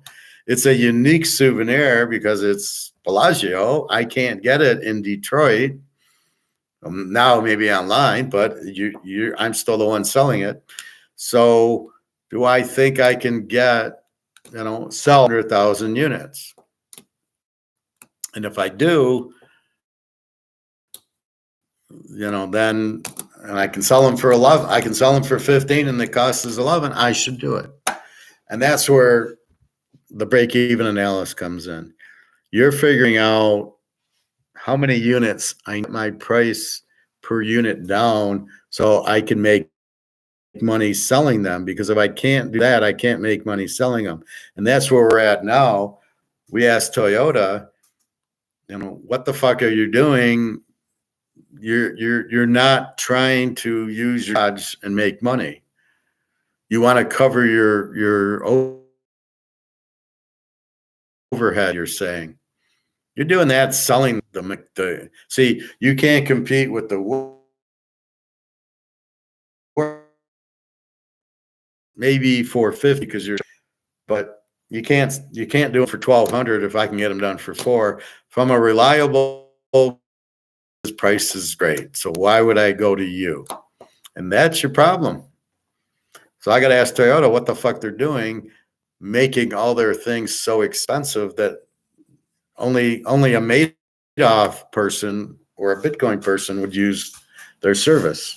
Now, maybe they get a lot of idiots. There's a lot of Madoffs and Bitcoin people who would go to Toyota and pay $1,200 for brakes, who are too stupid to find Ivan and go to his shop for $400. It was hard. My Russian friend, Oleg, he was doing some oil changes for me. Nice friend. And one thing about Russians, they're very nice people. They'll do a lot for you and they serve you a lot of food. And basically he said, I got this mechanic, I can't do brakes and stuff. Why don't you go to my friend? And so I go to his friend. Without that, you're probably at Bell Tire or Firestone or something. They're probably more competitive. Bell Tire, I'm finding, is getting very expensive. Some of these companies try to really trick you with, well, it's inflation, $3 for a Coke. Well, that's not what inflation is, but okay. It's the money losing value. It doesn't mean you automatically raise your prices. Now, this is my other thing on inflation. So Coca-Cola raises their from $1.50 a 2-liter to $3, and nobody wants to pay it. That's too much. So they lower their price to $2.20, and then they get more sales. Is that inflation going down, that they had to lower their price because the market said We're not going to pay that price. So Coke raised the price so inflation's up, but when they lower the price, oh look, inflation's down. And again, my whole concept is, well, why are we doing year over year? What does that show? That doesn't show shit. Go back 10 years and look, and then you'll see. What was I watching? There was some movie, and they're adjusting for inflation. God, what was I watching? I don't know. But anyway, they were looking at the difference. In 1985, it cost this, and now, like 2000, it's costing that. And they say, well, it's because of inflation, it's basically the money being ruined. The prices are really the effect of it, but you can't measure the prices to what inflation is. All you can do is look at how far the dollar's gone, and really the best way would be gold if it wasn't price fixed, or something that is similar that isn't price fixed. So a real, maybe golf clubs or something, I don't know. But there's many different things to prices. There's competition. There's shortages, like these fires where there is less wood. So it's a shortage of it. That's not inflation. Different concepts to look into why prices are going up and down besides the money. I remember asking, I had a guy who worked for the Fed teach me international economics in my master's, and prices were up. And I says, but I'm learning all this other cost accounting stuff. And I go to him, well, how do you know it's inflation and not demand? If the Bellagio cup goes from $10 to $20, but everybody wanted it, and it's because demand raised the price. I said, how do you know that's demand versus inflation? Couldn't answer. He probably was never asked that, and he couldn't answer. But that is the beauty of the professor. I ask those type of questions that nobody else even thinks about. And this is a guy. This guy works for the Fed. He had no idea. No idea. Had no idea how to answer that, because they just look at prices and that, oh, look, inflation's up or down. And then you take out half the prices. You only count so many goods. So we'll only take 5, there's 100 goods. We'll only take 10, and we'll say it's inflation's 3%. And only the Madoff and Bitcoin people will believe them. Right? Anybody that believes, I hear these shows and they say inflation's 3%. I give them a thumbs down and a comment to go fuck themselves. You shouldn't be on here. You don't know what you're talking about. Inflation's 20%, not going down. Look what happened in Zimbabwe. The only way to get everything straight is to go to a gold-backed currency. Gold's the only thing that can fix you now. How can interest rates possibly fix you? I mean, it makes things more expensive, so it slows the economy. How does that deflate the money? How does the money, so if there's $10 trillion, how does it go to 5 trillion because you raise interest rates? It doesn't. You still got 10 trillion and you're still printing, and you still got a debt to pay of 35 trillion. So if you live in a fantasy world, you're a Bitcoiner and you're a Madoff person, the dollar will just keep going and going and we'll be fine. If you're intelligent like the rest of us, the dollar is gone, the inflation's not going down, the debt is not going away, and we're all fucked. Our only hope is to move to Russia or Switzerland or somewhere and maybe go to Zimbabwe. At least they have a gold-backed currency. I can at least live in a good economy there. Anything's better than what we have here. So unless these idiots, but see, people think it's part of a plan. It's not. It's part of idiots. These are idiots running our money into the ground. There's no plan. Oh yeah, we'll all get on central bank digital currency and they'll all control us. How the fuck are they going to do that? Well, they'll know where you went. They know where I went now. They know when I take my money out of the bank and buy gold or go play poker and go to Vegas. They know when I fly to Berlin or Amsterdam. But they don't control me. I do what I want. I don't break the law. Now maybe we go to a Marxist state and they start locking us up because we talk about gold. That's another reason I get the fuck out of here. But I don't. This country is so fucked up. You've got such idiots running it. I'm not even sure Trump saves anything. I'm not sure what Trump is. Before the election in 2016, I thought he was a guy who says you're fired and ran his company, you're fired. And I know his casino in Atlantic City went bankrupt, right? So I know all that happened.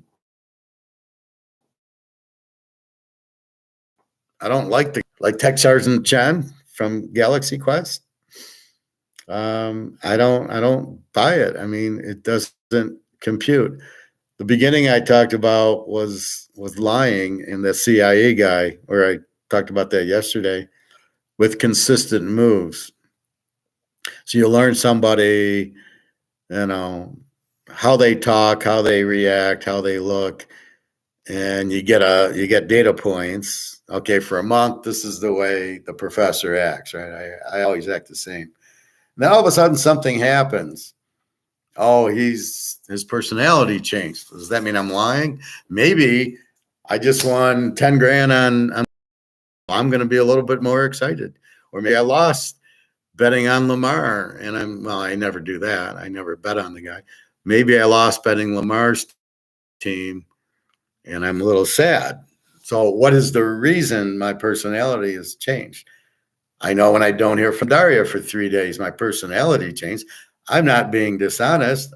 I'm kind of, like, fuck, I miss her. I hope she's okay. And then at what point, and then I hear from her and I'm all excited. Well, I'm not lying. I'm not cheating. If we're playing poker, you can't use it as a tell because it's got nothing to do with the hand. So again, you're looking at changes. And I was watching Rounders, the end of it yesterday, where he wins the money, and he's so stupid. And then Teddy KGB's eating an Oreo, and he finally figures out that's his tell, and he tells him his tell like a fucking idiot. How hard is it? Okay, you're playing poker with me. If I do this, I have a hand, and if I kind of do this and don't drink it, I don't. How hard is it going to be for you to win all my money in about 20 minutes? Okay, next hand. Ooh, I got a good hand. Okay, I fold. The next hand, I got 2-3 offsuit. No, I'm not going to drink. Oh, I'm going to bet on you. I know you got crap. Oh, I know, Professor, when you drink the water, you got a good hand. Why would you fucking tell anybody that? It's beyond belief how stupidly written that show was. And then near the end, I hate that other guy, whatever the fuck his name is, Squirrel. They go to the police. There's 16 policemen. Yeah, let's go scam them and cheat on them. And the guy's dealing off the bottom of the deck. And you're like, what the fuck are you doing? Now, the bigger question I have is, why are you letting strangers deal their own hands? Why don't you have a dealer that you can trust?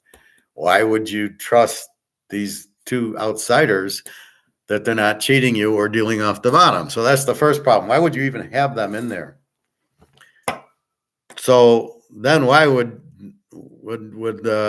Heckle and Jekyll go to the police and play? Because if they catch you, they beat the shit out of him and they took all his money. So the guy's up $4,000. And so they got like 12 or 13 now. what the fuck are they doing? So when Mo comes to the table, Edward Norton, why is Curly, uh, Matt Damon or whatever, why doesn't he leave? He says specifically, if you want to go in, I'll go to the bowling alley. So here he's sitting there up $4,000. What the fuck is this guy doing? Why is he still there? And then he's cheating. Why doesn't he get up and leave? You're dealing with police. They're going to notice things like dealing off the bottom of the deck. And why would you try to cheat when you're playing with police? You're up $4,000. Just watch or don't cheat. I mean, or cheat a little, right? You don't have to cheat every card. Give the guy, pair of aces and just off you go. Anyway, it's just, I hate that Norton guy. There's something about, like I say, there's something about looks and personality that you like or that you don't like. I'm not a Damon fan, but I certainly don't like Ken Norton over there. I can't watch him in a movie. He was in a movie, Onion or something with James Bond, and I couldn't even watch it. I can't watch James Bond anymore. He's fucked it. Who wants to watch a James Bond movie where the guy dies at the end? Oh yeah, that's what I want to watch. James Bond die. Oh, okay. Why don't you go fix what's going on in the world, James Bond, instead of dying in your movie that I didn't even go see. Well, they fucked up all the other movies, so what was the point? But so Ken Norton was in that movie. I didn't even see. I couldn't. It's like this guy he's got no personality, and he plays an asshole. And I don't want to watch an asshole. He's not stoic, as Bobby would say. So I like to watch stoic people, and Ken Norton is not a stoic person. Bradley Cooper is usually. So I like Bradley Cooper. Robert De Niro is pretty stoic. Mahomes is stoic, right? But not Lamar. Lamar's not stoic. And not our friend out of USC is not. He's a crybaby. Yeah, okay, good for that. Good luck drafting him, and he's a real deal because he can run around and they're not going to run the USC offense for Caleb at wherever he fucking goes, right? Because it's a college offense where all these guys just run around. You're not getting that in the pros. The offensive coordinator is going to make routes. The quarterback's going to have to read a defense and throw it there. He ain't going to do it. That's why Mahomes wins Super Bowls and Fields and all these other guys can't even win games, right? So, liking poker, there's so many mistakes in that movie, but you don't, how does he win? He flops a straight and then he checks it. Well, in the beginning of the movie, he says, well, I hit my two pair, but if I check it, Teddy FBI will notice and it won't work, so I got to bet. Are you reading Teddy FBI? Do you realize he's got aces because he checked the flop? And then later on, he's got kings when we go to the end of the movie. The first hand's kings, and he's worried that Teddy FBI has aces.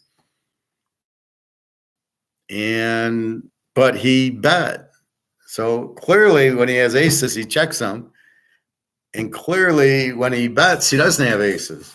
And you bet, and he didn't raise you in the beginning of the movie, right? You bet, $600 he called. So now you got kings and you bet a grand or two. He raises you to $6. And you don't pick up that tell that he doesn't have aces, because if he did, he'd be checking because he's going to trap you with aces. That's the way he plays. That's his personality. That's the watch him for an hour. And if you watch him for an hour, you're going to see the trends and the variance and the analysis Teddy KPG gets aces, he slow plays them. He gets a good hand, he eats an Oreo. He gets a bad hand, he doesn't eat the Oreo. That's his tells. So what you're a pro player, supposedly, Matt Leinhart. How the fuck do you not, you don't even see this stuff? You're going to be a pro? You're going to play with Doyle? Who the fuck wants to play with Doyle? You got to be out of your mind to play with Doyle. Why would you play with Doyle? I don't get. So I can say I played with. Oh, fuck. That would be the last person I'd play with. Would be a pro. I'd want to play with amateurs and kick the shit out of them.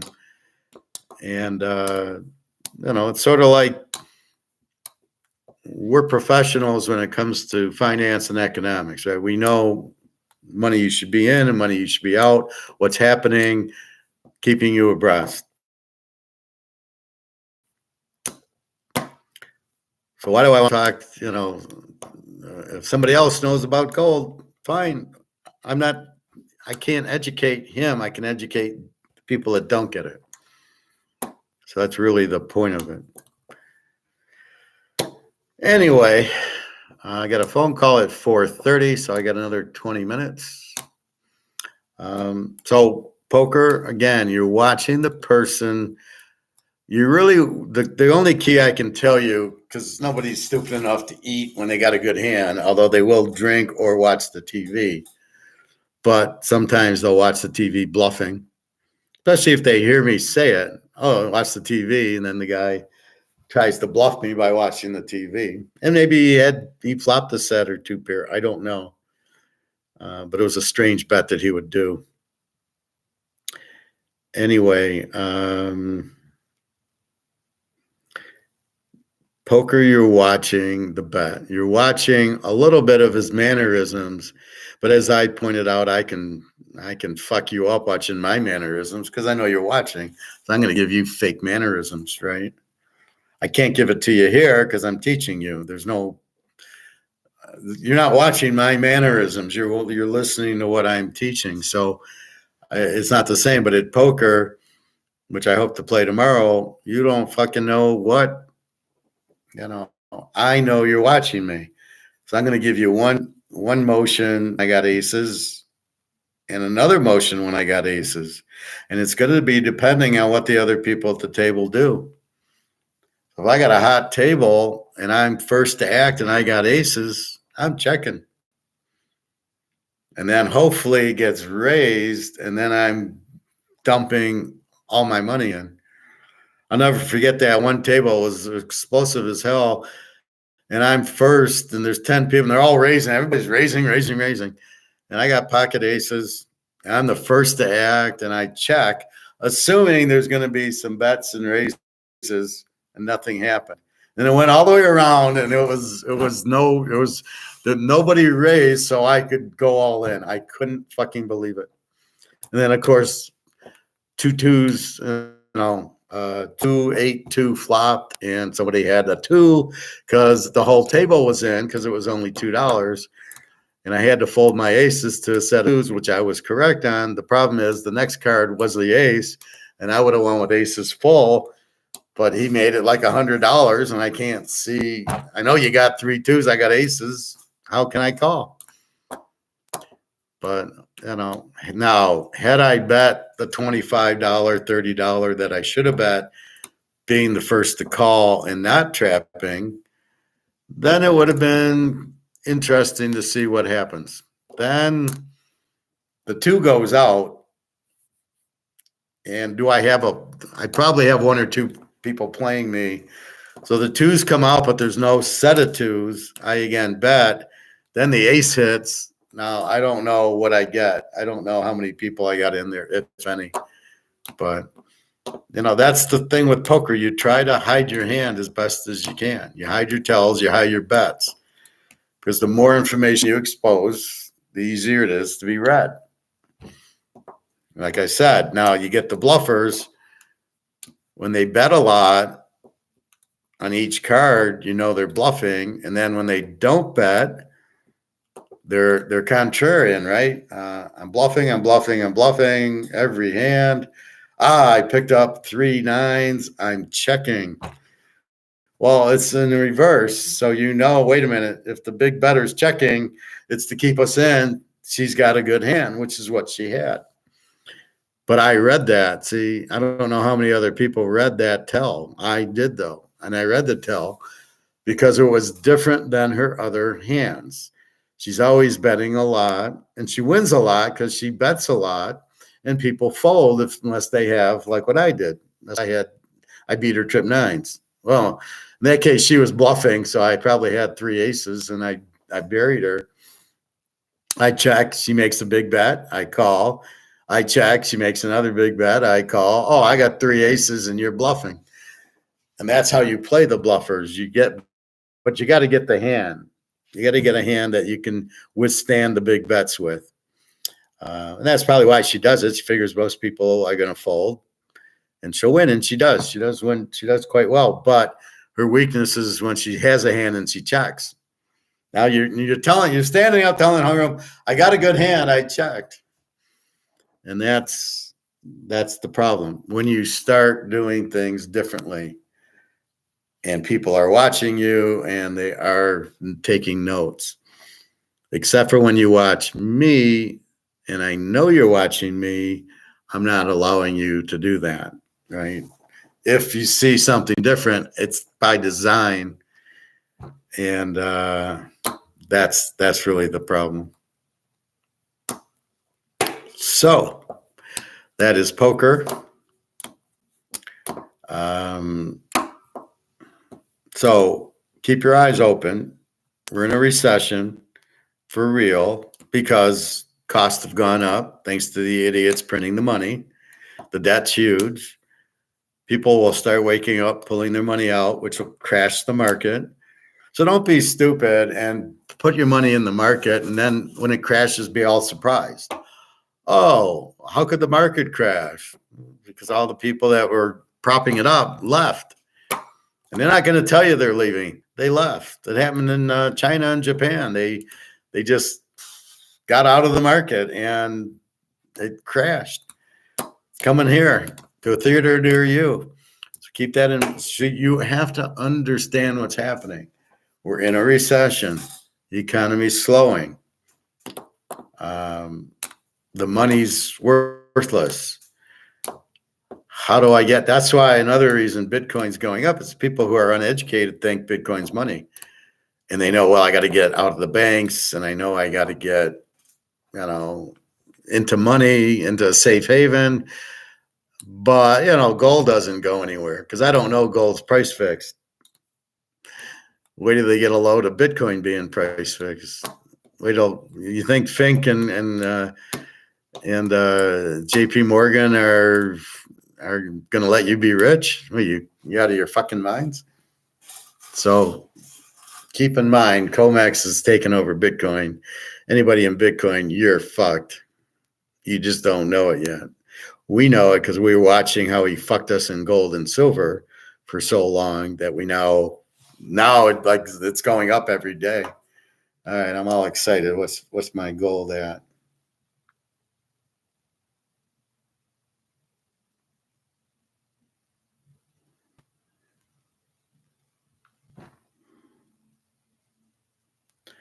$21.46. So it went down to $21.43 and then it popped back up. $21.46, $21.47. Silver, $24.17. It was 22. Here we go, little at a time. And there's our gold up another $17. Off it goes. So if you're really smart, you realize,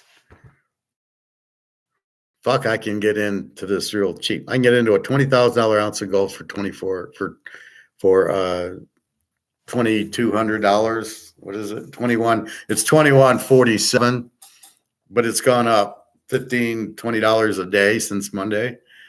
And JP Morgan got out of the COMEX business. Oh, you mean we're getting to a physical price? That's where we're headed.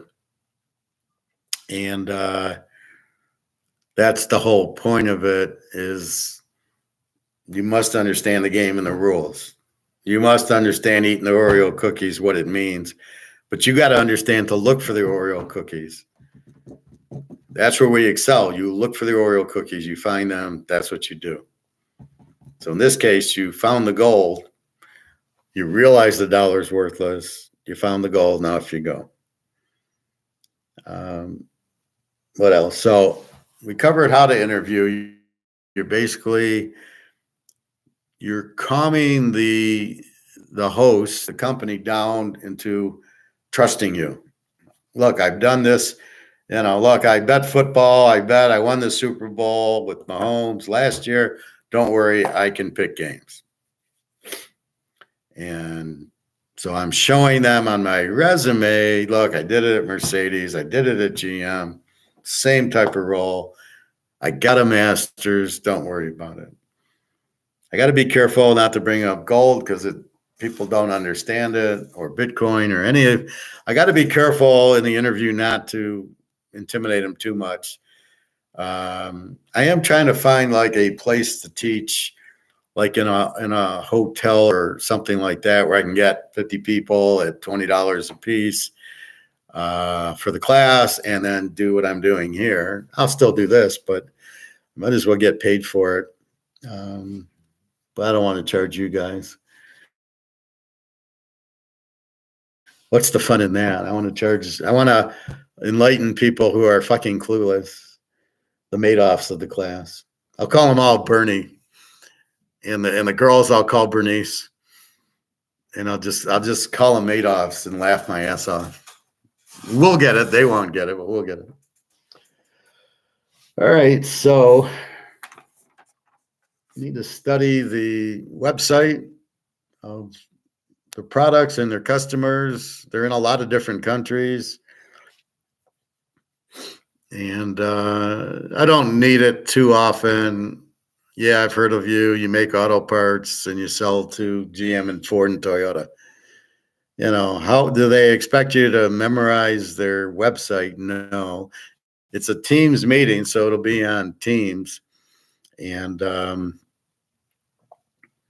with that said, I'll be like, see them. What Kenzie should be doing, if she wants to meet me, she needs to Teams me. This is how stupid people are. Do the Teams. Show me you're real. So by doing these games, she doesn't. Hey, Greg and John, how are you today? I got 10 more minutes. I got a 4:30 phone call from my recruiter to get ready for Friday's interview.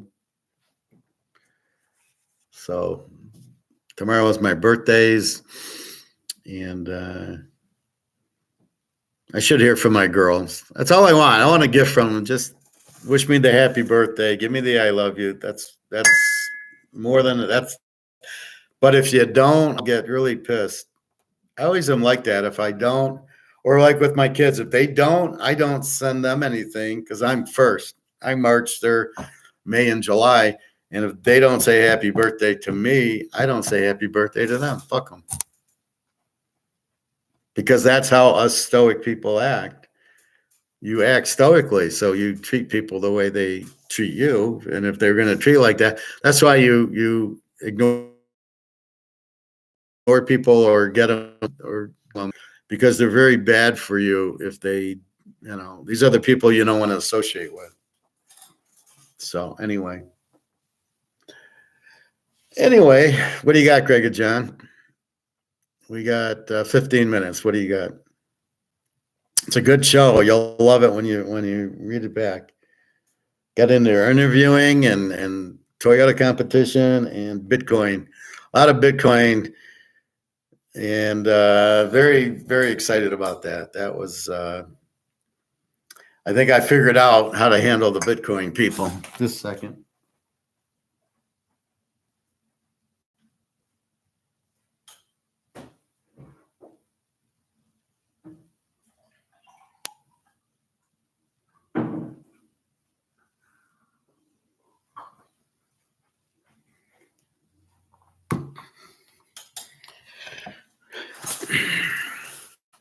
Nothing much. Enjoy it. Okay. I fully intend to. I'll probably get the barbecue tomorrow and then go to the casino. I'll probably play poker if I feel like it. I'm not sure. It'll be a unique day tomorrow because I'll want to go to the pool later, go to the barbecue place, to go to the casino. So we'll see. So I'm not sure. Maybe I'll do a quick show, but it's my birthdays and I want it. Anyway, so again, you can't measure inflation. Just know there's huge inflation. We're in a recession. That's obvious. And that's what you need to know. So with that said,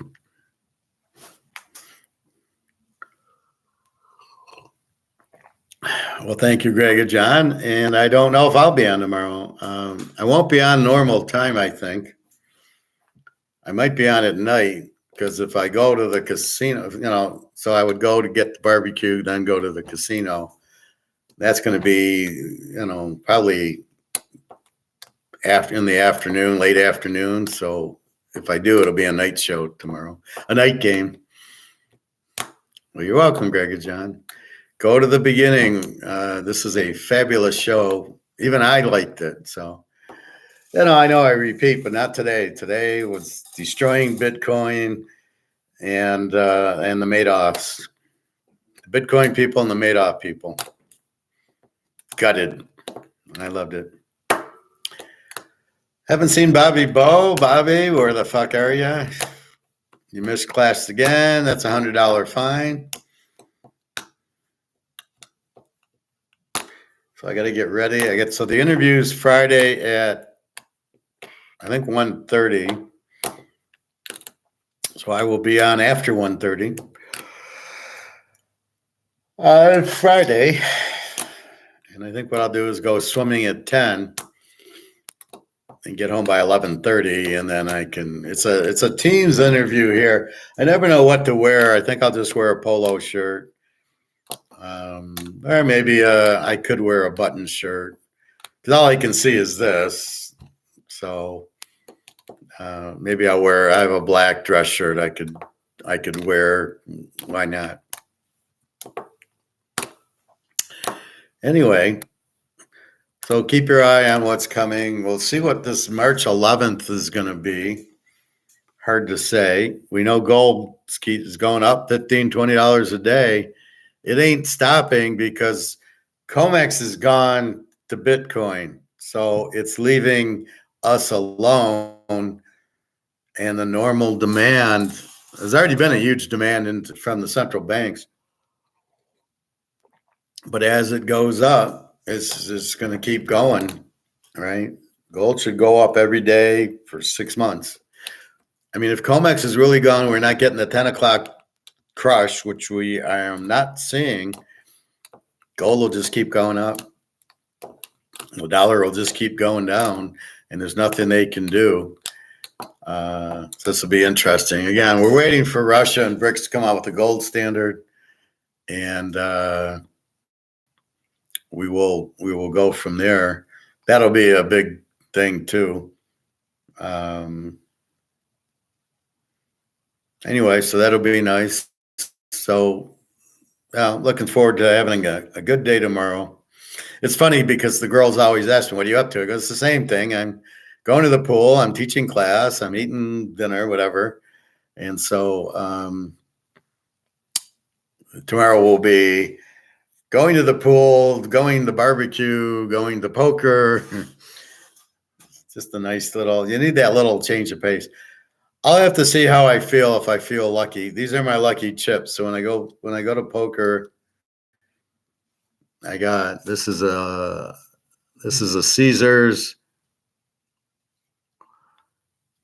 and this is a Sands.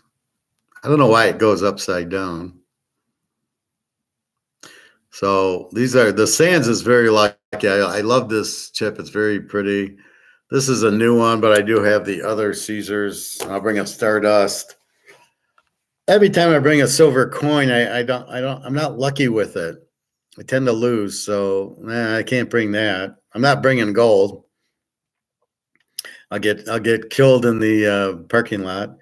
So I bring the chips, and they're pretty lucky for me. But again, I gotta feel it. If I don't feel lucky, I won't go. And if I don't, then I'll go buy 10 ounces of silver because it's still cheap. I'll get 10 ounces of silver for my birthday. It's the perfect birthday gift, gold and silver. And then the interview on Friday, hopefully I get that. And then I can relax a lot more because I don't want to spend my gold at these prices and I see it going up. So it's basically just keep your gold over here. Don't spend it yet and let it go. And when I see like a 15,000, I might sell an ounce if I need money for something. But that's the thing. And it's not insurance. That one guy really pisses me off. Oh, it's insurance. It's not. It's not fucking insurance. What are you talking about? It's an asset. It's an investment. It's money. What the fuck are you talking about? It's insurance. It's not insurance at all. We know the dollar's collapsing. How is it insurance? I'm not getting my dollars back. I'm buying gold and getting off the Titanic, and I'm getting into the gold boat, and I'm watching the price. I'm making a ton of money on gold going up. What the fuck what are you talking about insurance for? What the fuck? What are you, a salesman or what? You're just an idiot? Are you a millennial who is equating that to to your house burning down? This is these idiots. So don't ever listen to that cartoon character guy. I'll show you this guy here.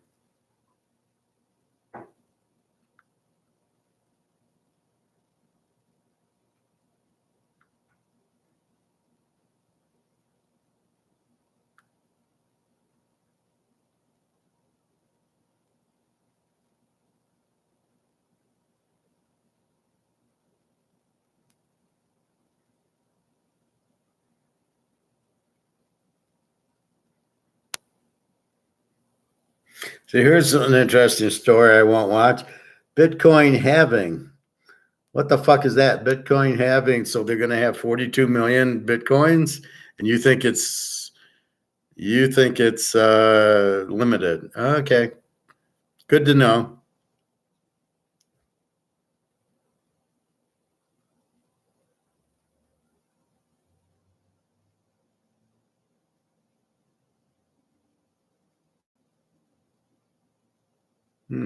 Seen for years. Everyone listen.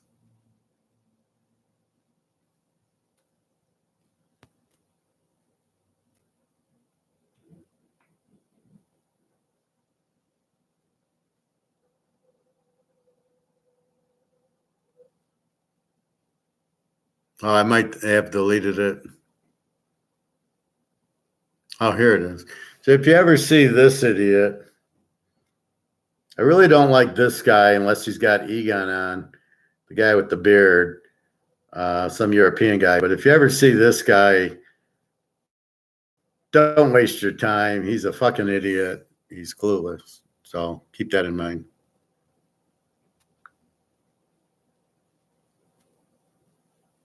And I really don't like this guy. This Matt Peipenberg really is clueless. He'll be on with Egon. Egon makes sense. This guy just rumbles on. I find too many people talk to hear themselves think on these shows, and they can't. Okay, tell me about inflation, and the lady says, "Well, inflation is you go. Bitcoin's overrated. Bitcoin's not. It's a Ponzi scheme." All right, I got a 4:30 call, so I will let you go. Now I'm getting action. But I don't know how to pause it, and I don't know. I'll probably be 20 minutes, half hour. But anyway, how about the cowboy? How about the cowboy? All right, I will talk to you tomorrow. Well, maybe tomorrow's the birthday, so I'm not sure. To me, I think I'm going swimming, to the barbecue, to the casino, or to the coin store. So I might do a night game tomorrow. We'll see. All right, everybody. Have a good day. And I hope everybody's well. Stay away from the Bitcoin crap and be careful. All right. I got to study for an interview so I can buy more gold and silver. All right. Take care.